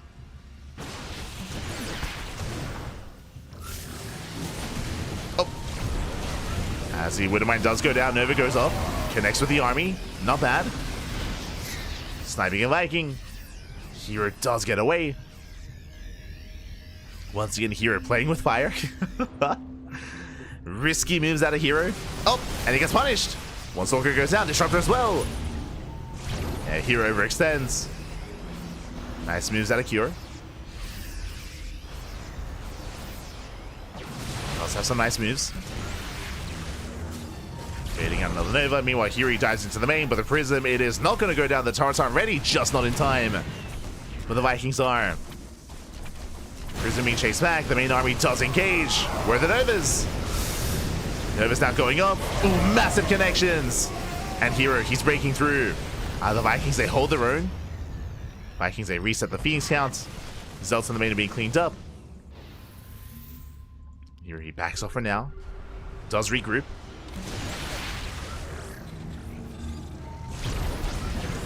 So you're poking in. No major connections. He's running out of Novas. Has to be careful. 1 Nova left. It does go off. Once again, no major connections. Here he has to get the hell out of here. He has to pull away. Gets a Viking. And here he's just taking every base on this side of the map. Taking all his expansions. Both armies are now maxed. The Metamax taking a quad out. Metamax going down. Where are the Novas? The move command. Oh my god. He gets 1, he gets 2, he gets 3. 3 disruptors go down. Massive pickoffs. Novas, some of them do connect, but that's a big loss for herO. The move command, and Curie can snowball out of control. He sims in, and there's almost nothing left. The disruptors, the Colossus. The miscontrol out of herO. Here, send it, Pappy, send it. There are Zealot reinforcements, has to take it seriously. Nice EMPs. EMPs on the Zealots. Here, he knows he has momentum. That's the final Nova. Another disruptor has arrived.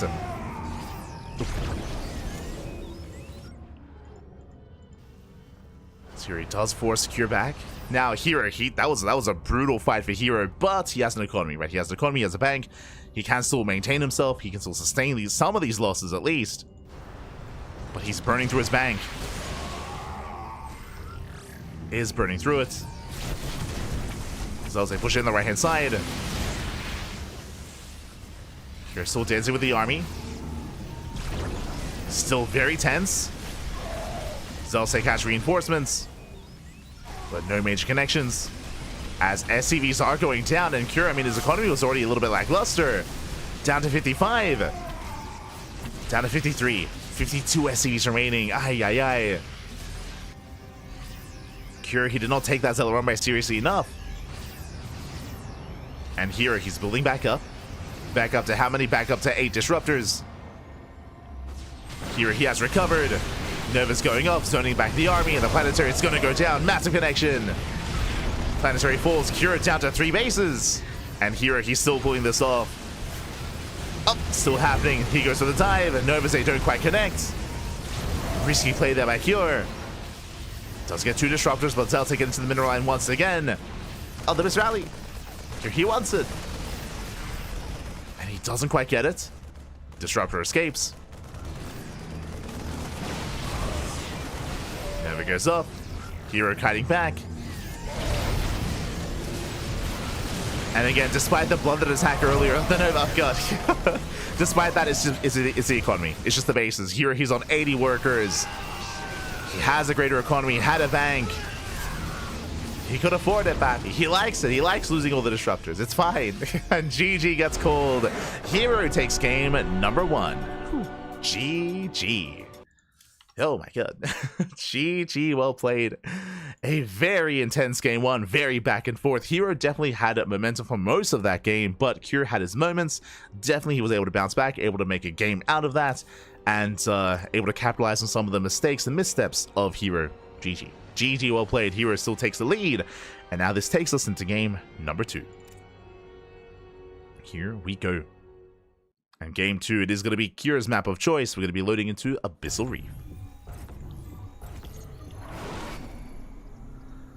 And spawning in the bottom right hand corner, we have his opponent. We have the South Korean Terran player down in the series, but it's merely the beginning of the best of 5. We still have plenty more games ahead of us, plenty more games to come. Representing Team Liquid, it is Kyor.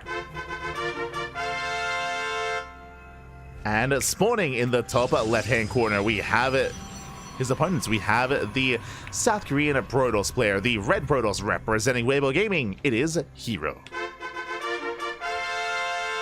We were casting the 95 worker herO versus Clem game the other day. If you're referring to the herO versus Clem game in Wardy TV Monday, then yes, did cast it. I believe we casted herO versus Clem in, I think it was, no, Pegasaur Monday, that's it. We casted them in Pegasaur Monday. They were in the finals of Pegasaur Monday. We were there, as always. For now, we are settling in. Here he does scouts. He's a little bit paranoid. I don't blame him, but he is looking for a proxy, making sure that Kira doesn't pull a fast one over on him. Does check. herO twitching. Must A move. That is typically how herO is, yes. We speak about this all the time, but like when we're in these kind of game states where herO has to be more passive, like every fiber in his being is telling him to just ape in. It's like just attack, just kill him. Even when it is unwise to do so. Like herO, he just wants to go in. That's herO. That's herO for you. And if you're like, why doesn't he just calm down, take a breath, back off, and just macro it out? Well, then it wouldn't be herO, you know? Like then it wouldn't be him. He is him, Pat. He is herO. And that's why we love him. That's what's entertaining about him, I should say. He's an animal. Let's go. As from here, Kyor double gas opener here out of Kyor, going for a more tech heavy start into a faster factory. So likewise, Kyor playing safe in a sense, as he does move out across the map. And with a double gas opener, this can lead into an early tank drop. It can lead into early Banshee play. It can lead into committed Widow Mines, Reactor Reaper Hellion. There's a lot of potential for Kyor. We'll see how he does get into the mid game and open up. But now the Reaper moves out, and we do have a Stargate opener out of herO. Let's go. 2 games in a row. As a reminder, last game herO did open Stargate Oracle into Mass Phoenix, and he did very well with it. He was able to pick off the Marines early on, able to snowball out of control in the start, able to get in with the Adepts, and just wreak havoc here with only a handful of units. Now, that's going to be less likely here on a larger map like Abyssal Reef. The ground reinforcements take a lot longer to move out. As Kyor trying to catch out the Adepts, does attempt to. herO coming in with a surround, takes down 1 Reaper. And Kyor comes out better in this trade, and he's trying to chase him down. Kyor has to get the hell out of here. Pulls away. Let's pull away. I just assume you cast everything. I mean, we do. The only things that we don't cast is there are some, like, I guess specialized events, like I don't know, like the Wardy TV like Christmas Invitational, or the Wardy TV like TLMC Invitational, like stuff like that. Like we don't cast that stuff, but everything else, yeah, we cast pretty much. Casting everything else. Or like the Basilisk Big Brain Bouts, we don't cast that. We don't cast like there's like the Ursasaurus Brawl.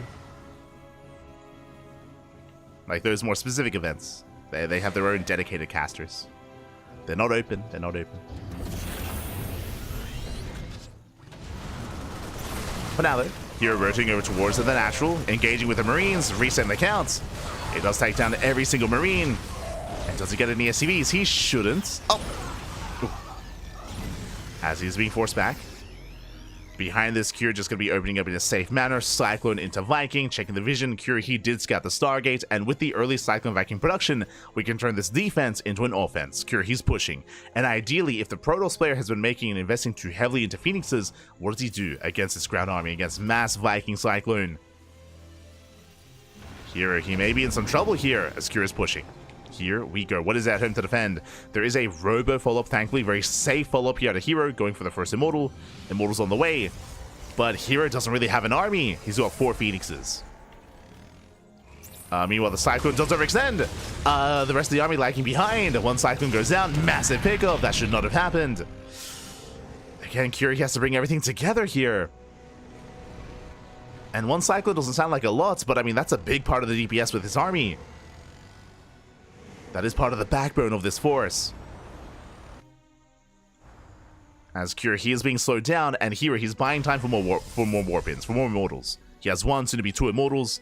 The longer this goes on, the better it is for herO, as he's getting a higher immortal count. Phoenixes, they catch a tank. No, they get a tank. Boys are being pulled to repair. Did they save the tank? Oh, it's going to be close. They do. They barely save the tank, and across the map, Curie, he commits. Force field on the ramp. Hellion goes down. But the tank is getting within range. Phoenixes, they race back home. Does lift the tank. Tank is targeted down. Massive pickup. Yeah, and Curie, he has nothing left. He has nothing left here. He has vanilla Marines. And they're going to be lifted. hero's going to lose 1 Phoenix in the process. Just the 1. I guess the other Phoenix earlier, so 2 Phoenixes. But he cleans everything up. And he chases down even more reinforcements.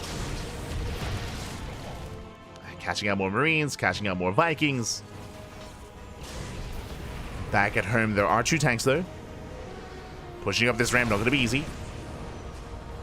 He backs off. Backs off for now. Rotates over. There's no turrets in the mineral line. SCVs are going down. And he's trying to drag the Marines over. The tanks trying to expose them. But Curie stands his ground, keeps the Marines here at the tanks. Otherwise, these Immortals could just break through that tank line. Yeah, and Curie doesn't fall for the bait. Oh, God. Doesn't fall for it. Here he's reinforcing. Catching out more Marines. And he commits. Yeah, he does commit up the ramp. He lifts up one of the tanks. Catches the other. 2 tanks go down. The boys are being pulled. And the tank gets reset. Curie's in trouble. SCVs are falling. Oh, the force field doesn't quite catch the SCVs. Not quite. But what once was a 3 tank line here down to 0. 0 tanks left. Just Marines and Vikings. Stim is on the way. Scan reveals a 3rd. But here he can still break through. Just pulling Curie apart. Still no turrets. Still no setup.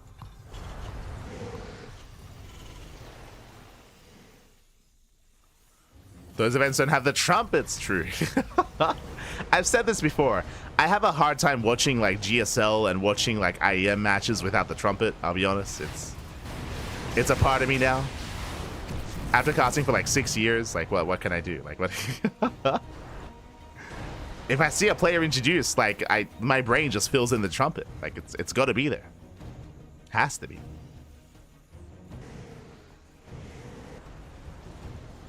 Oh no. As here he goes for another flyby. Getting another 5 workers. There's a recall back home.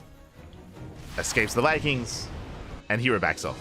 Here he's had enough fun. He backs up, gets the hell out of here. Curie's getting a 3rd CC, but here he is miles ahead. He's got 68, almost 69 workers. Nice. Up to now 71. Now he has splash damage, getting to Colossus, +1 to extend the lance. Charge on the way. Gateway explosion. 4th base. He's got everything. Everything is looking up here for herO. And I'll be honest, a lot of this came down to the first Cyclone. If you remember, the first Cyclone overextended, the first Cyclone went down, and that just took the wind out of the sails of the first push from Cure.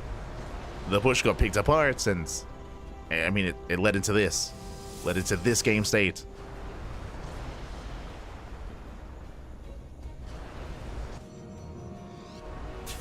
Here he has eyes on the 3rd.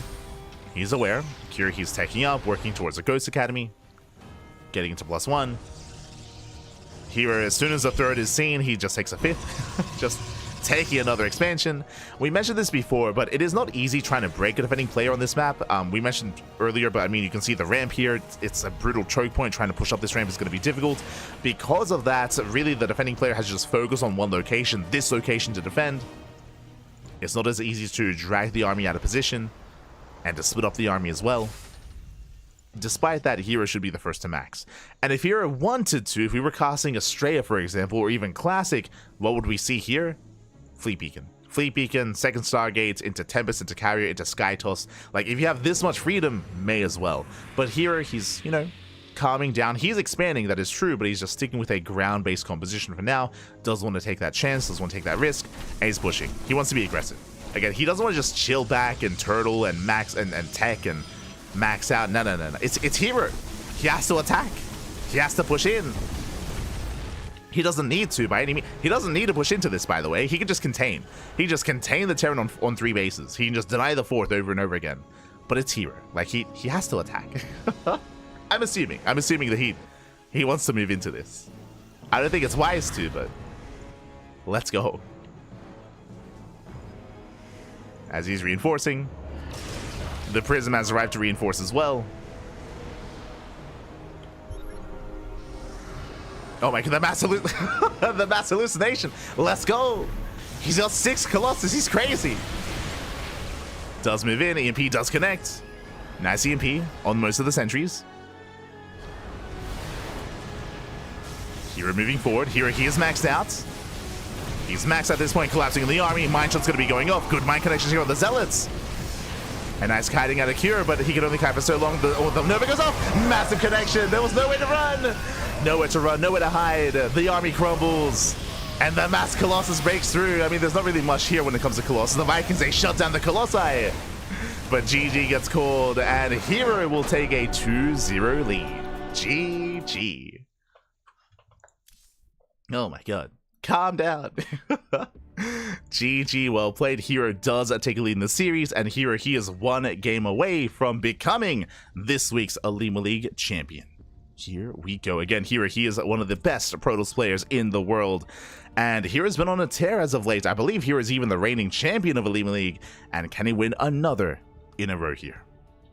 We're here to find out as we're getting ready for our 3rd game of the night, or the third game of the finals. Up next, we have herO versus Cure on Frostline, as once again, this is Cure's map of choice. Let's go.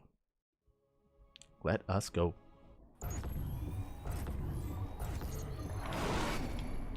As spawning in the bottom left-hand corner of Frostline, we have our South Korean Terran player, the Terran Hope himself, down in the series, down heavily here. He has to fight back here and now to have a chance to force the ace match. The pressure is on. Representing Team Liquid, it is Cure. And spawning in the top right-hand corner, we have his opponents. We have the South Korean Protoss player, the Blue Protoss, representing Weibo Gaming, WBG. It is herO. And hello, Cure. What's going on?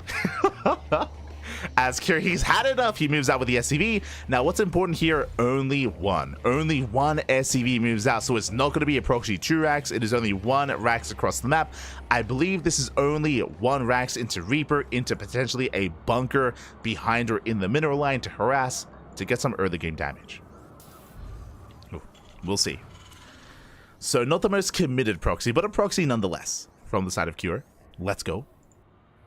Meanwhile, herO with the scout, he confirms that the Rax is missing. herO, he knows. He sees the Rax is missing. For all herO knows, it could be a fake proxy. There could be a Rax here in the natural, could be further back in the main, could be at the 3rd base, could be at the 4th base. It is not uncommon for a Terran to fake a proxy, so you can see here, herO is looking. He's checking just in case it's further back in the main. Needs to confirm what's going on. Does need to confirm. Likewise, if this probe sticks around, and if Cure throws down a factory, then he knows it's only 1 Rax. As herO, he does wall off at least partly here the wall, getting vision. Is going for a Zealot opener, so this tells us that herO is getting ready for the proxy. Zealot first. And here comes the eBay block at the natural. Okay, let's go. Does block the natural. This also delays any follow-up tech. There it is, factory on the high ground. And herO should be able to confirm. As the Reaper's on the way. Making his way into the main.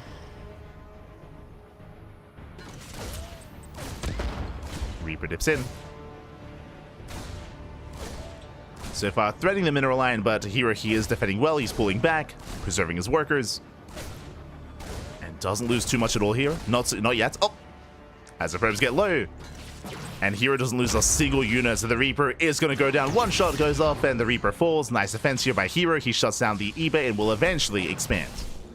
Is good. Now, because of the opener from Cure, because it was an eBay block into a factory, the CC of Cure is actually on par with the base of herO, so it's not like he has a massive economic lead or anything like that, but he does have a tech advantage here with the factory follow-up into Widowmine, into I would imagine Widowmine drop. We'll see what Cure can get done.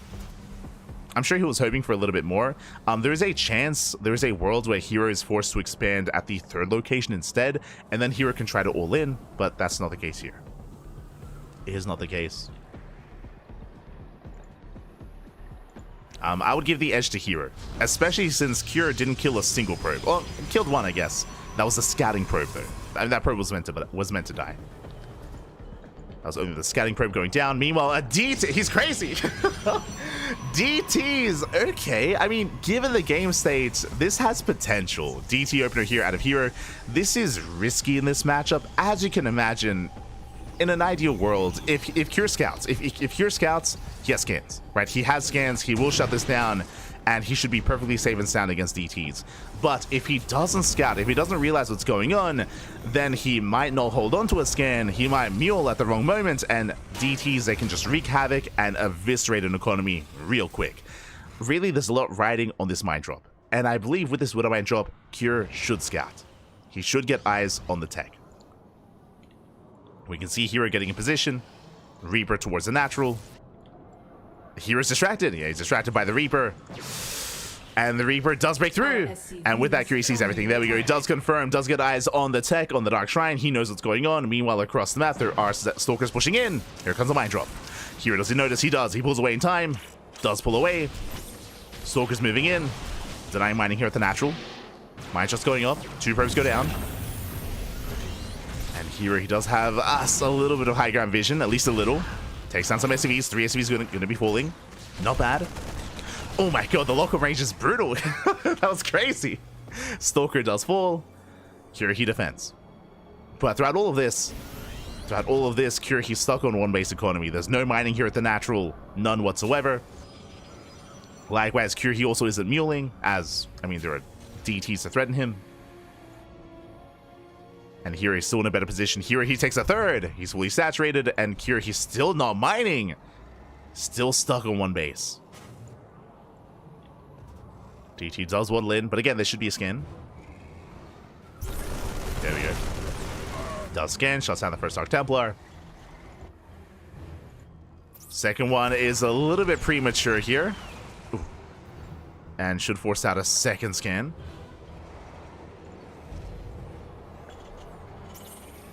As there should be a second scan available.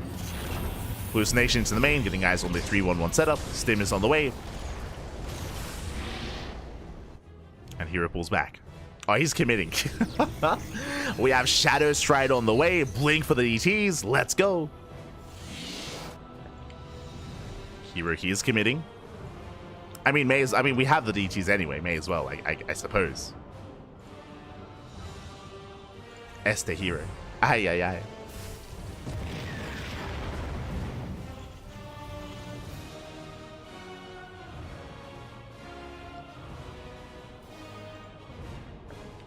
Someone asking about the meta. The meta has changed quite a bit, actually, when it comes to ZVP and TVP. Has changed quite a bit. A big reason for that is the NG Overcharge. NG Overcharge does incentivize a lot more Storm-based play because they do benefit High Templar, so we see a lot more High Templar-based play in Storm. Likewise, it does benefit also Oracle-based openers and Sentry-based openers as well. So the playstyles of Protoss have shifted over the past couple of months. Likewise, PvP has also changed. The meta has shifted to be a lot more economic early on. As the first DT does dive into the main, SCVs are going down, Cure out of position. DT is forced back. But the other mirror matchups haven't changed. Like TVT and CVZ are the same, I would say. They are the same.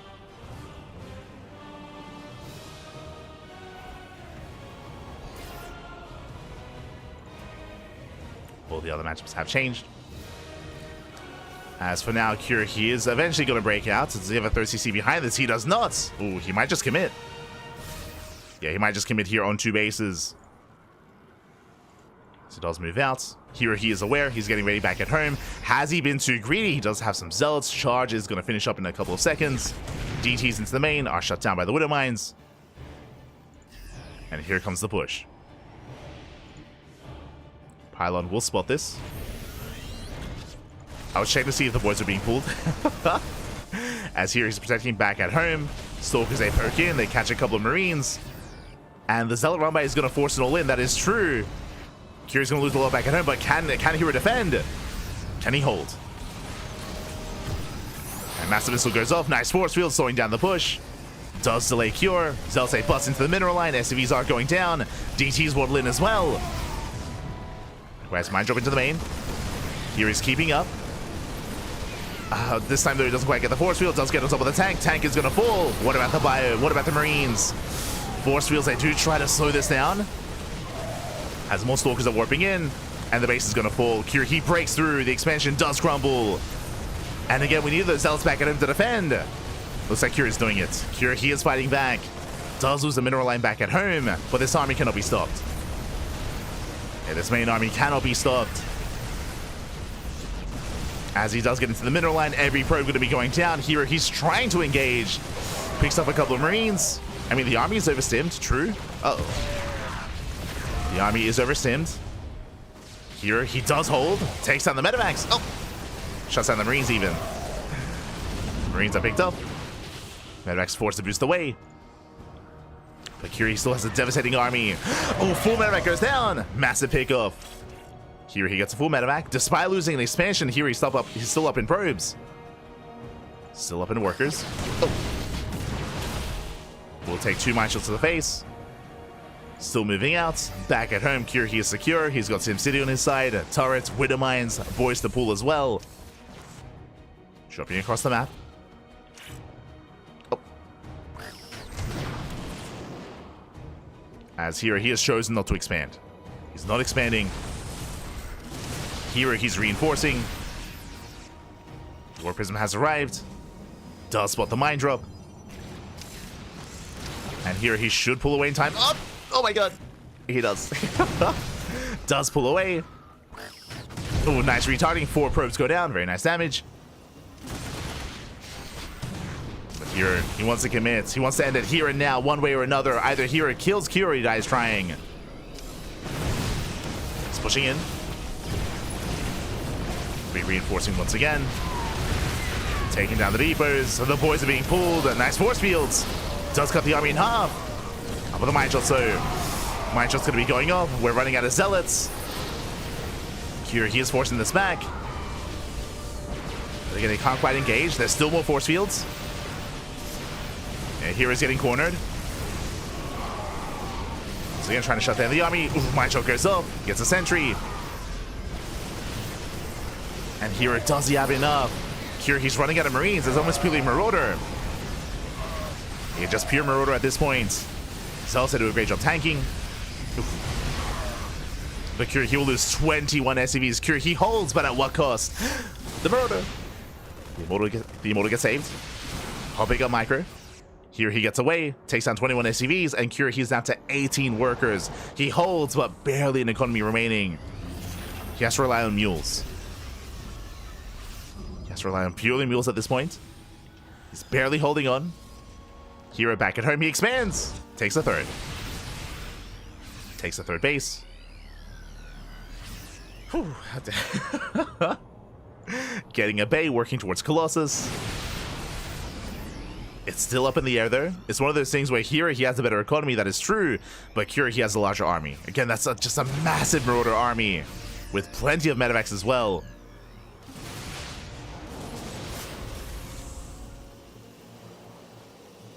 These DTs, though, they're quite crucial.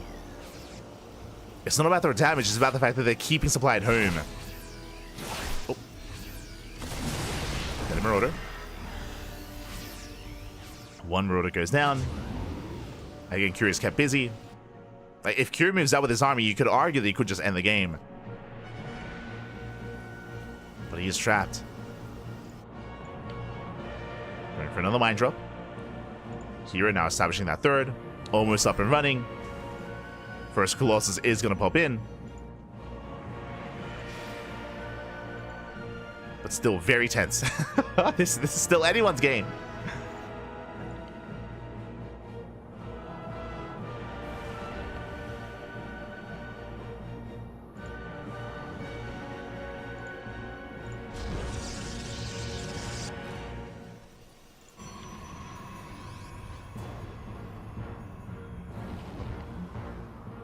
As now Cure dropping into the natural.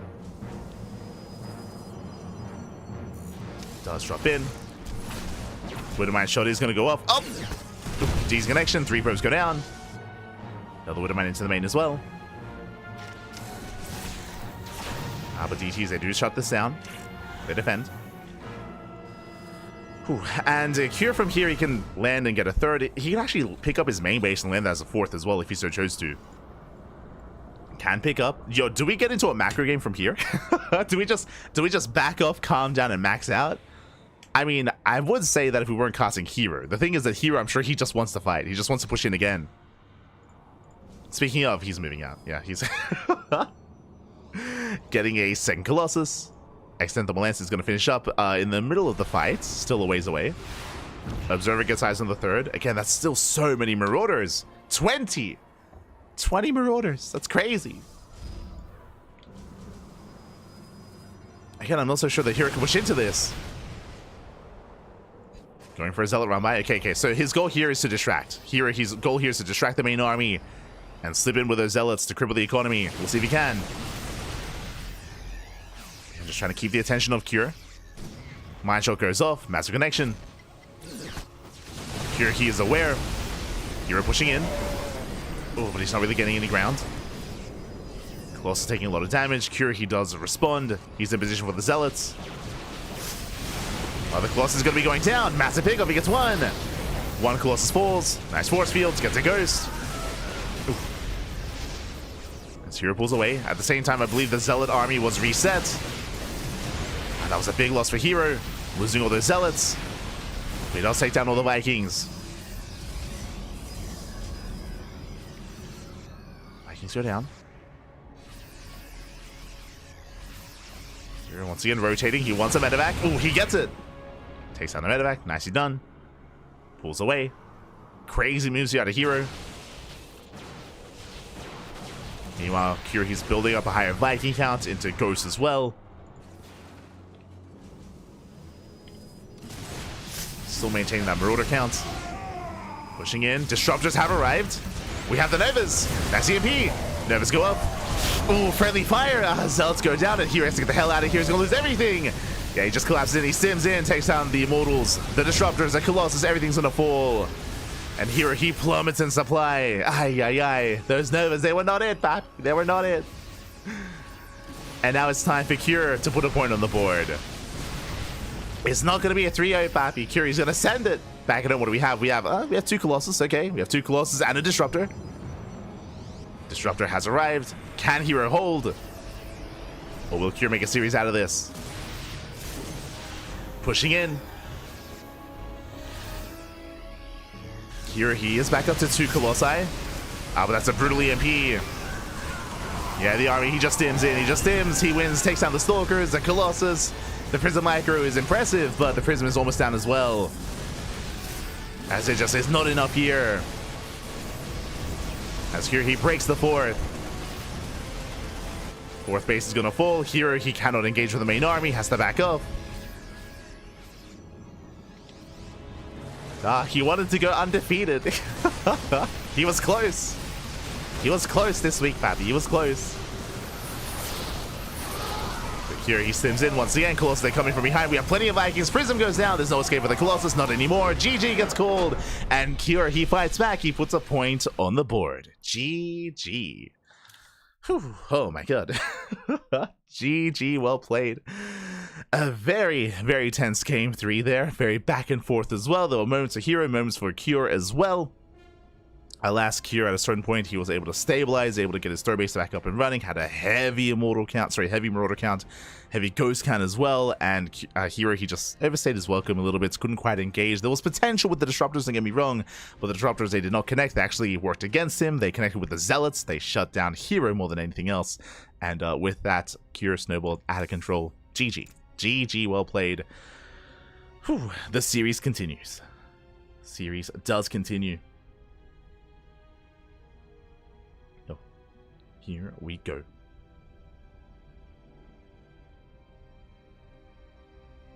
herO should pull the carriers. I feel like if we were casting another Protoss, like an Estrella, a Classic, then sure, but like herO, he's not one to calm down and to take up into Sky Toss. Not too often.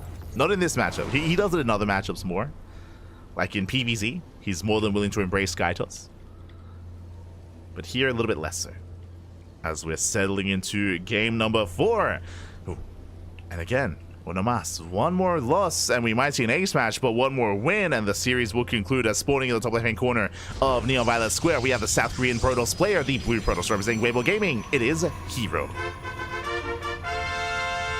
One more game is all he needs to claim the series, to claim the tournament. And spawning in the bottom right hand corner, he had to fight hard for that last game. We have the South Korean Terran, the red Terran representing Team Liquid. He needs one more game to force the ace match. It is Kyor. Here we go.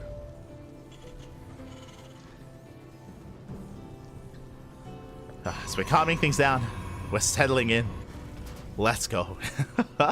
Welcome on an all to Neon Violet Square. This is the largest map in the map pool. This is the largest map, very macro oriented, and we expect economic builds here from both players. As you can see here, single gas. It should be a Rax expand out of Kyor into a more economic start.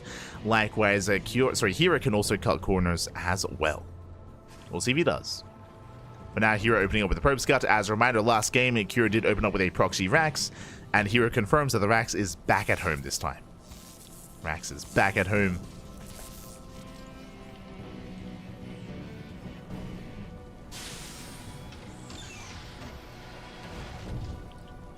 Catching up with the chat. Light needs to be in the next dream hack. EWC any premier turn. Nah, thank you. It's okay. It's okay.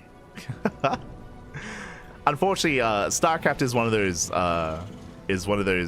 esports that is very stacked when it comes to talent. So there's not really much room for like quote unquote like newer casters. Maybe if I was regional, like for example, Beowulf and Steadfast, they've casted EPT Americas live at DreamHack, but that's because they're like native to the Americas, right? Like they're local to the event. Here in Australia, there's nothing to go to. So if there was like a DreamHack like Melbourne or DreamHack Sydney, then maybe they'd like get me and Pig going and like Maynard and stuff. But yeah. Not anymore. It's all good though. It's all good. I'm content casting on the Ducklings. Quack, Pappy, quack. It's all good. So now we're settling in. So far, just going to be a Rax expand into factory. Again, economic opener out of Kyor. Likewise, across the map, we do have our standard opener out of herO going for a sec of choice. Ooh, for the first time, I think, this series, if I'm not mistaken, it is going to be a Twilight Council opener, not a Stargate. Oh, right, my apologies. It was a Twilight Council opener last game as well. Twilight Council into DTs, to be fair.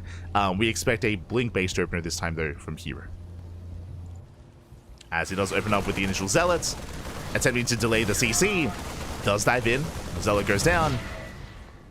And the command center will complete. So far, good defense here by herO. Is a soul defense. herO pulling away. And is investing into Blink. No DTs this time. Not yet. Not yet. No Dark Templar. Just getting into Blink should just be a safe opener out of herO. Getting into a handful of gateways. And then taking a third. Should be the approach. As they do threaten the mineral line. Denying mining time. Nicely done. Behind this Kyor, no SCV Scout. No SCV Scout, no Reaper Scout either. Is going for a Cyclone. The reason for the Cyclone is because for all that Kyor knows, it could be a Stargate, right? It could be a Stargate. There could be Oracles on the way. There could be Phoenixes on the way. So Kyor, he's playing as safely as possible, considering how blind he's playing. So Kyor has to cover all his bases. Has to be ready for anything. Adept say shade into main. That should not have happened. One Adept does shade in, and we'll get some SCVs. Oh. Gets one. And gets a scout as well. Confirms the cyclone production. Back at home, herO is just securing himself. We have one gate in the main, one gate at the natural. Looks like 2 gate blink into a third. Very economic opener here out of herO. Very economic. Does make sense. Now herO might be vulnerable. Never mind. I was gonna say he might be vulnerable to like a cyclone push, but herO, he takes a third CC. Third CC before starport. Very greedy build here by Cure, but this is what you can do specifically on Neon Violet Square because of the pocket base. Because of the pocket expansion, and because the map is so large and so big, and because there's no blink potential into the main because of the ravine, because of the terrain itself, you are very safe. You can delay production, you can delay tanks, you can delay units, and just rush into a better economy. So Cure just getting to a faster third, and can also get into a faster fourth as well thereafter. We're just building up towards the mid game. And likewise, so is herO. Like herO, he doesn't really have much of an army to work with. If you remember, he did open up with only 2 gateways. From here, he's taking up into Charge, into Forge, into +1, into delayed Bay, into delayed Colossus. We're just settling in. Meanwhile, herO dropping into the main. Getting an SCV. Diving into the middle line. Cure out of position. This should not have happened. Getting 2 SCVs. Getting a third SCV and a fourth. Very nicely done. Getting 4 SCV kills, blinks away, saves the Stalkers, breaks the lock-on, gets even more value, getting another 2 Marines. Oh my god. That's crazy. That is 6 SCVs and 2 Marines going down. Very nice trades here out of herO. I was really impressed here just by how he was using his shields and using his HP. He was only really concerned about the Cyclones, and once the lock-ons got broken, he just stuck around and just got more damage. Just very methodical harass there from herO. Meanwhile, he does take a tank shot to the face. Does a nice mining time, but doesn't get much more. As herO is forced back, and again, still has yet to lose a Stalker. So far, so good. As herO pulls back, getting to his, again, Bay, as we mentioned, into Colossus. Charge about to finish, and he's just containing Cure, and Cure, he wasn't going to move out anyway, as he's getting a third CC. Cure's just building up, and he should soon move out with his upgrades, with Stim, with combat shields, with +1.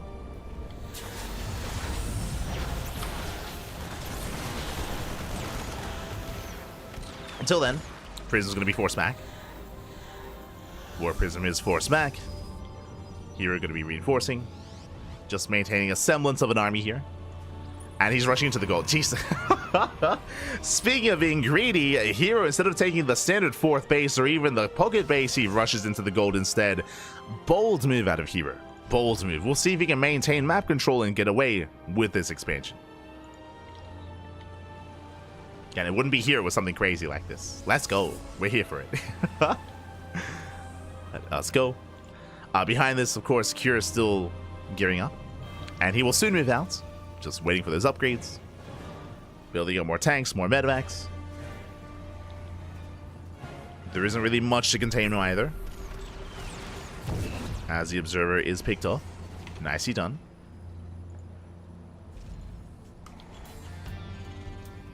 Why calm things down when you can calm them up instead? Oh no. Calm up, Papi. Calm up. Jesus. What does that mean? I don't even know. As here, he does rally his Colossus across the map. I feel like this is a little bit risky. It's a little bit risky here to be active with such an army, but we'll see if he can get away with it. As Curie is getting a 4th CC.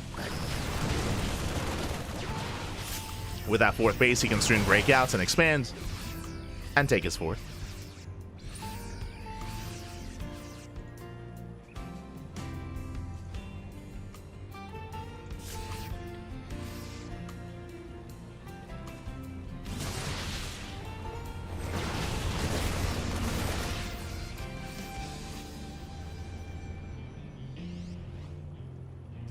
Is being forced back, getting another, I mean, why not just getting another expansion, getting a 5th base. Bit of a misrally. Oh, get out of here. Pull away, Papi. He notices, he wants it. Oh my god. Oh, actually, never mind. He's terrified of it. There we go. Marauders, they do... they can stim in. We can... Bappy. He's on move commit. Okay. herO is not punished. That was not intentional, by the way, for herO to move in with that Colossus, but he scared the hell out of Cure. So it kind of worked. Oh no! As once again, herO rallies in. Jesus. We do need to calm down then. We're getting too excited. We go to these bases, that's nice and all, but still, we care about our units. We care about the army. Duh.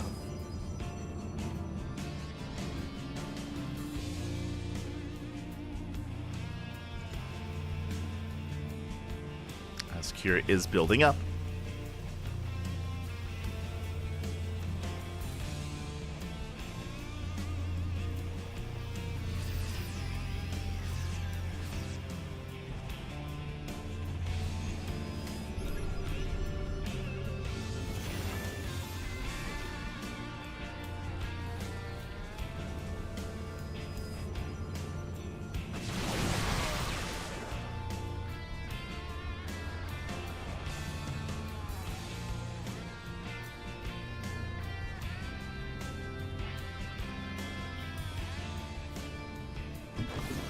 As here he does threaten a dive, going to be trying to catch up the army.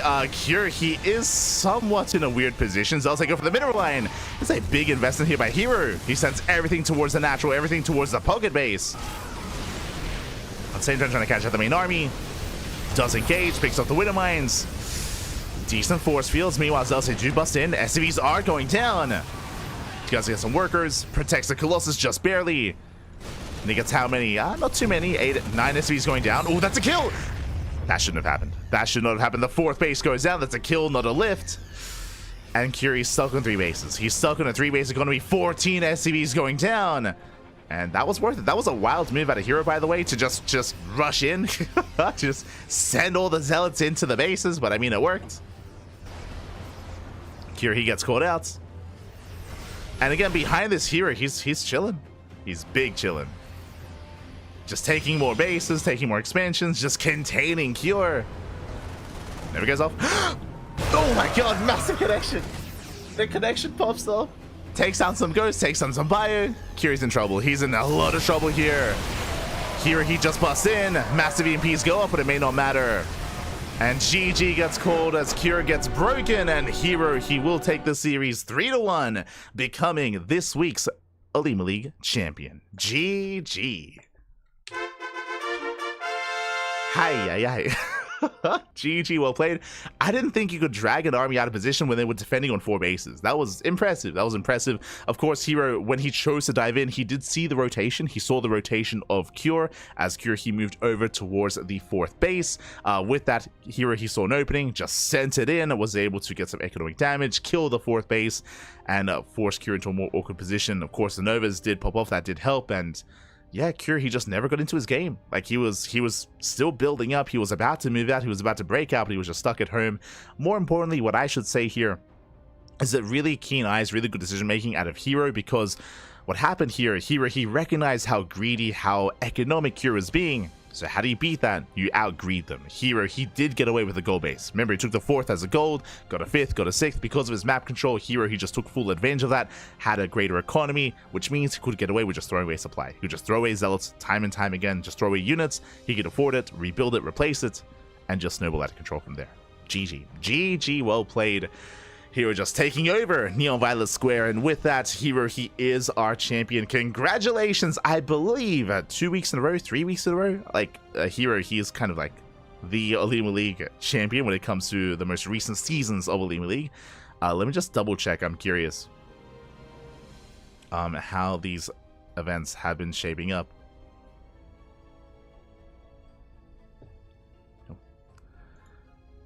As we can take a moment to catch up with the bracket as well. It's been an intense tournament. It's been intense. Aye.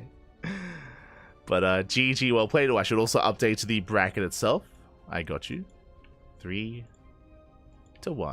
Bam, there we go. Again, herO, he almost went undefeated. Almost undefeated. herO, he 2-0'd GuMiho, he 2-0'd Nickracked, and he 2-0'd Creator. He did drop a map to Cure, that is true. Cure, he did pose a threat, but still a very strong performance this week here by herO. Again, herO, he has very much so been in form. He has been insane.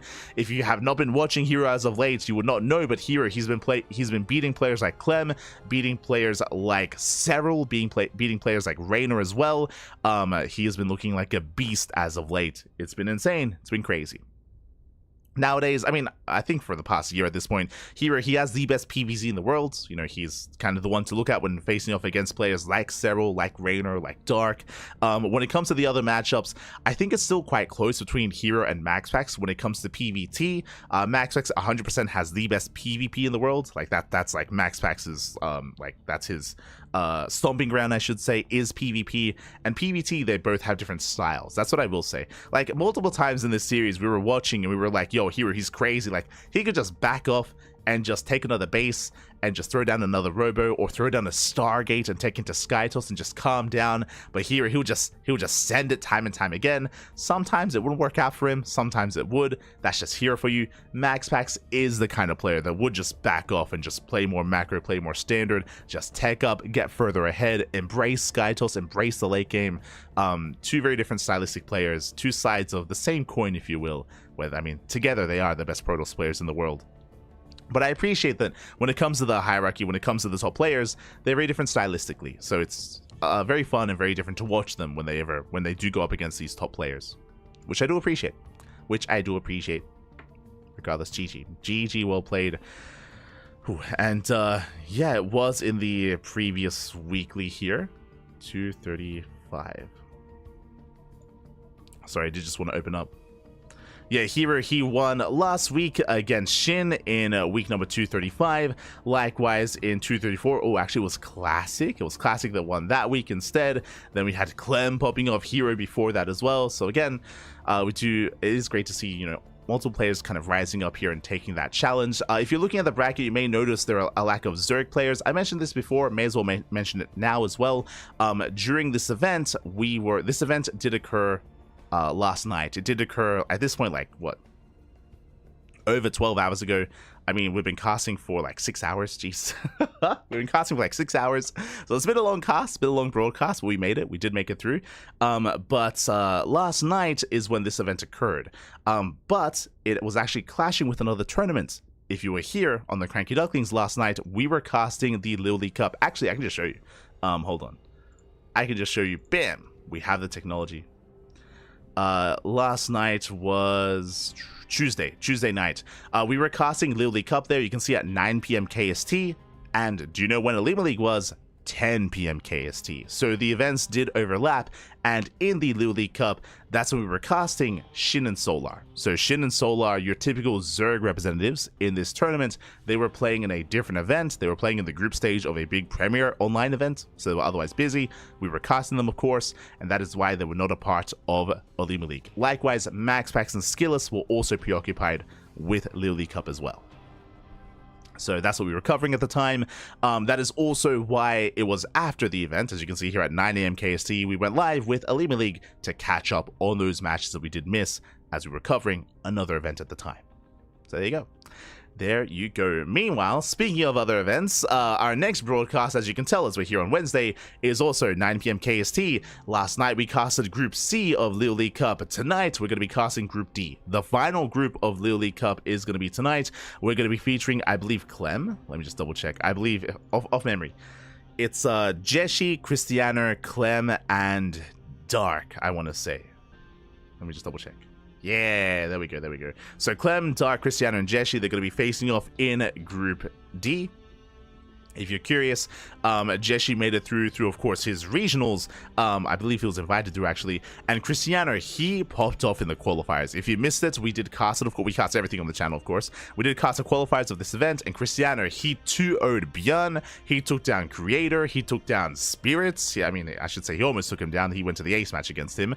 But Cristiano, he had a crazy performance in the qualifiers of this event. Took down some big Korean names to make it here. And we'll see if he can make it further, as he is the dark horse in a group of Dark and Clem it's going to be difficult to make it through. But best of luck. Best of luck. Again, that's going to be tonight's broadcast.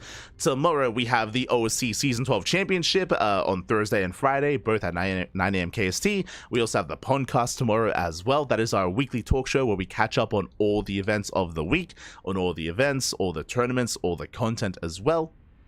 But it's going to be a shorter podcast because, as you can see, our schedule is pretty jam-packed tomorrow. So we have OSC into the podcast into Masters Coliseum. So we might try to cut the podcast a little bit short, just so we have time to get into Masters Coliseum, but we have like a little bit of a break, or whether we can just start it in general. So Masters Coliseum is going to be on Thursday, on Friday as well, and Saturday. Sorry, and then Sunday we have a double edition of Masters Coliseum because on Saturday we're spending the entire day casting the House Galactic Battle. If you're curious, what is the House Galactic Battle? That is an offline event happening in Poland. That is going to be like a 12-hour cast. It's going to be big, at least 12 hours. It's going to be a big event. It's going to be featuring players like players like Alazer, Spirit, Mana, Christianer, Art, Geralt, the best players in Poland. We're all facing off in the House Galactic Battle. It's a big offline event in Poland.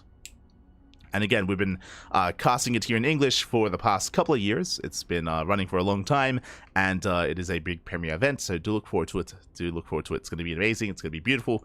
It's going to be a lot of StarCraft. A lot of StarCraft. Yeah. Oh, just catching up. Just catching up.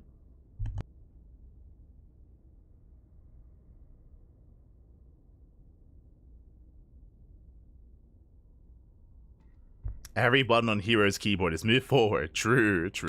Always. He's like a shark. He has to keep moving. Oh.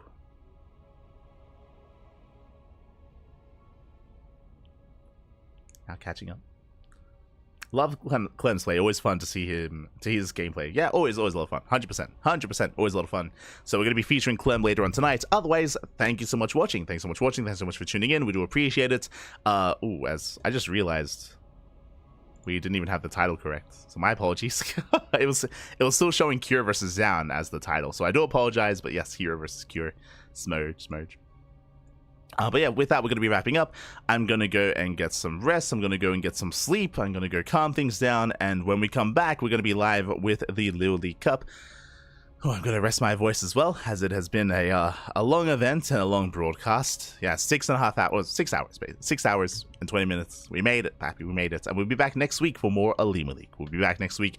And again, if you enjoyed the broadcast, plenty of content, as you can see on the channel. We are live every single day, multiple times a day. We cast more than any other channel out there for StarCraft 2. So a lot of content, a lot of casting. We got the quantity, Pappy. We got the quantity. And we have some of the quality as well. Some of the quality. So if you enjoyed, you can follow us on all the social medias. We have Twitter, we have Facebook, we have Instagram, we have YouTube, we have Discord, we have all things CranKy Ducklings. VODs are available on YouTube on a daily basis. We upload VODs every single day. There's plenty of VODs on YouTube. If there's something here that you're interested in and you cannot watch it live, then VODs are the place to be. Just because I don't blame you if you can't watch everything, because there's just so much StarCraft going on. A lot of content, a lot of StarCraft. Check out the VODs. Check out the VODs. Check them out. Otherwise, you can also support us on Patreon. !Patreon in the chat. You can see the Patreon just under the schedule. You can see it under the schedule, how much we earn per month and how much our next goal is. And again, all the money on Patreon, all of it goes towards our tournaments. It all goes towards our weekly events that we host. Sparkling Tuna Cup, Tenacious Turtle Tussle, alongside other events. Hold on, do I have the thing here? Yeah, there it is. Sparkling Tuna Cup, Sea Duckling Open, Masters 1 Open, and Tenacious Turtle Tussle as well. These are our tournaments. We do host them on a regular basis. But you may be curious, you're like, hold up. I didn't see any of that on the schedule. That's because January is very jam-packed. We have no room. Where do we fit it in? Our schedule is very busy in January, so because of that, coming into the new year, our events are on hiatus after January, after Masters Coliseum, after LittleLeague Cup, after all these big premier events finish, then we can go back to our tournaments. So that's going to be at towards the end of January. End of January, we'll be back with our tournaments. Until then, we're still casting just other events. there's just a lot going on in January. A lot going on. Every day. Otherwise, thanks for watching. Thanks for watching. Thanks for support. Stick around. We're going to be giving another StarCraft streamer a raid. Who is live at the moment? Who can we raid? Who can we send everyone over to? I believe Sort of is streaming. Who else is streaming? Yo, Skross. Let's go. We have Sort of. We have Skross. We have Practice X, Hubsaya, Berry Crunch. Who else do we see? Sort of, he raids us a lot, so we can give him some love. Give him some love. Give him some support. Let's go. Also, I'm sweating right now. It's very hot in Australia. We're deep in the summer, and my room is turning into an oven. So I look forward to showering, and getting some veg. It's gonna be beautiful. But yeah, so give some love to Sort of. Give some love to Sort of. Again, he does often raid us as well. Great guy. He's currently residing in Korea, and he's engaged. He's currently engaged and soon to be married, so give Sort of some love. Otherwise, we'll see you guys next time. We'll see you guys later tonight, or tomorrow, or another day. I mean, you can see our schedule. Whatever you tune in, we'll be there. See you next time. Until then, hasta luego. Ciao, papi, ciao. Hasta luego.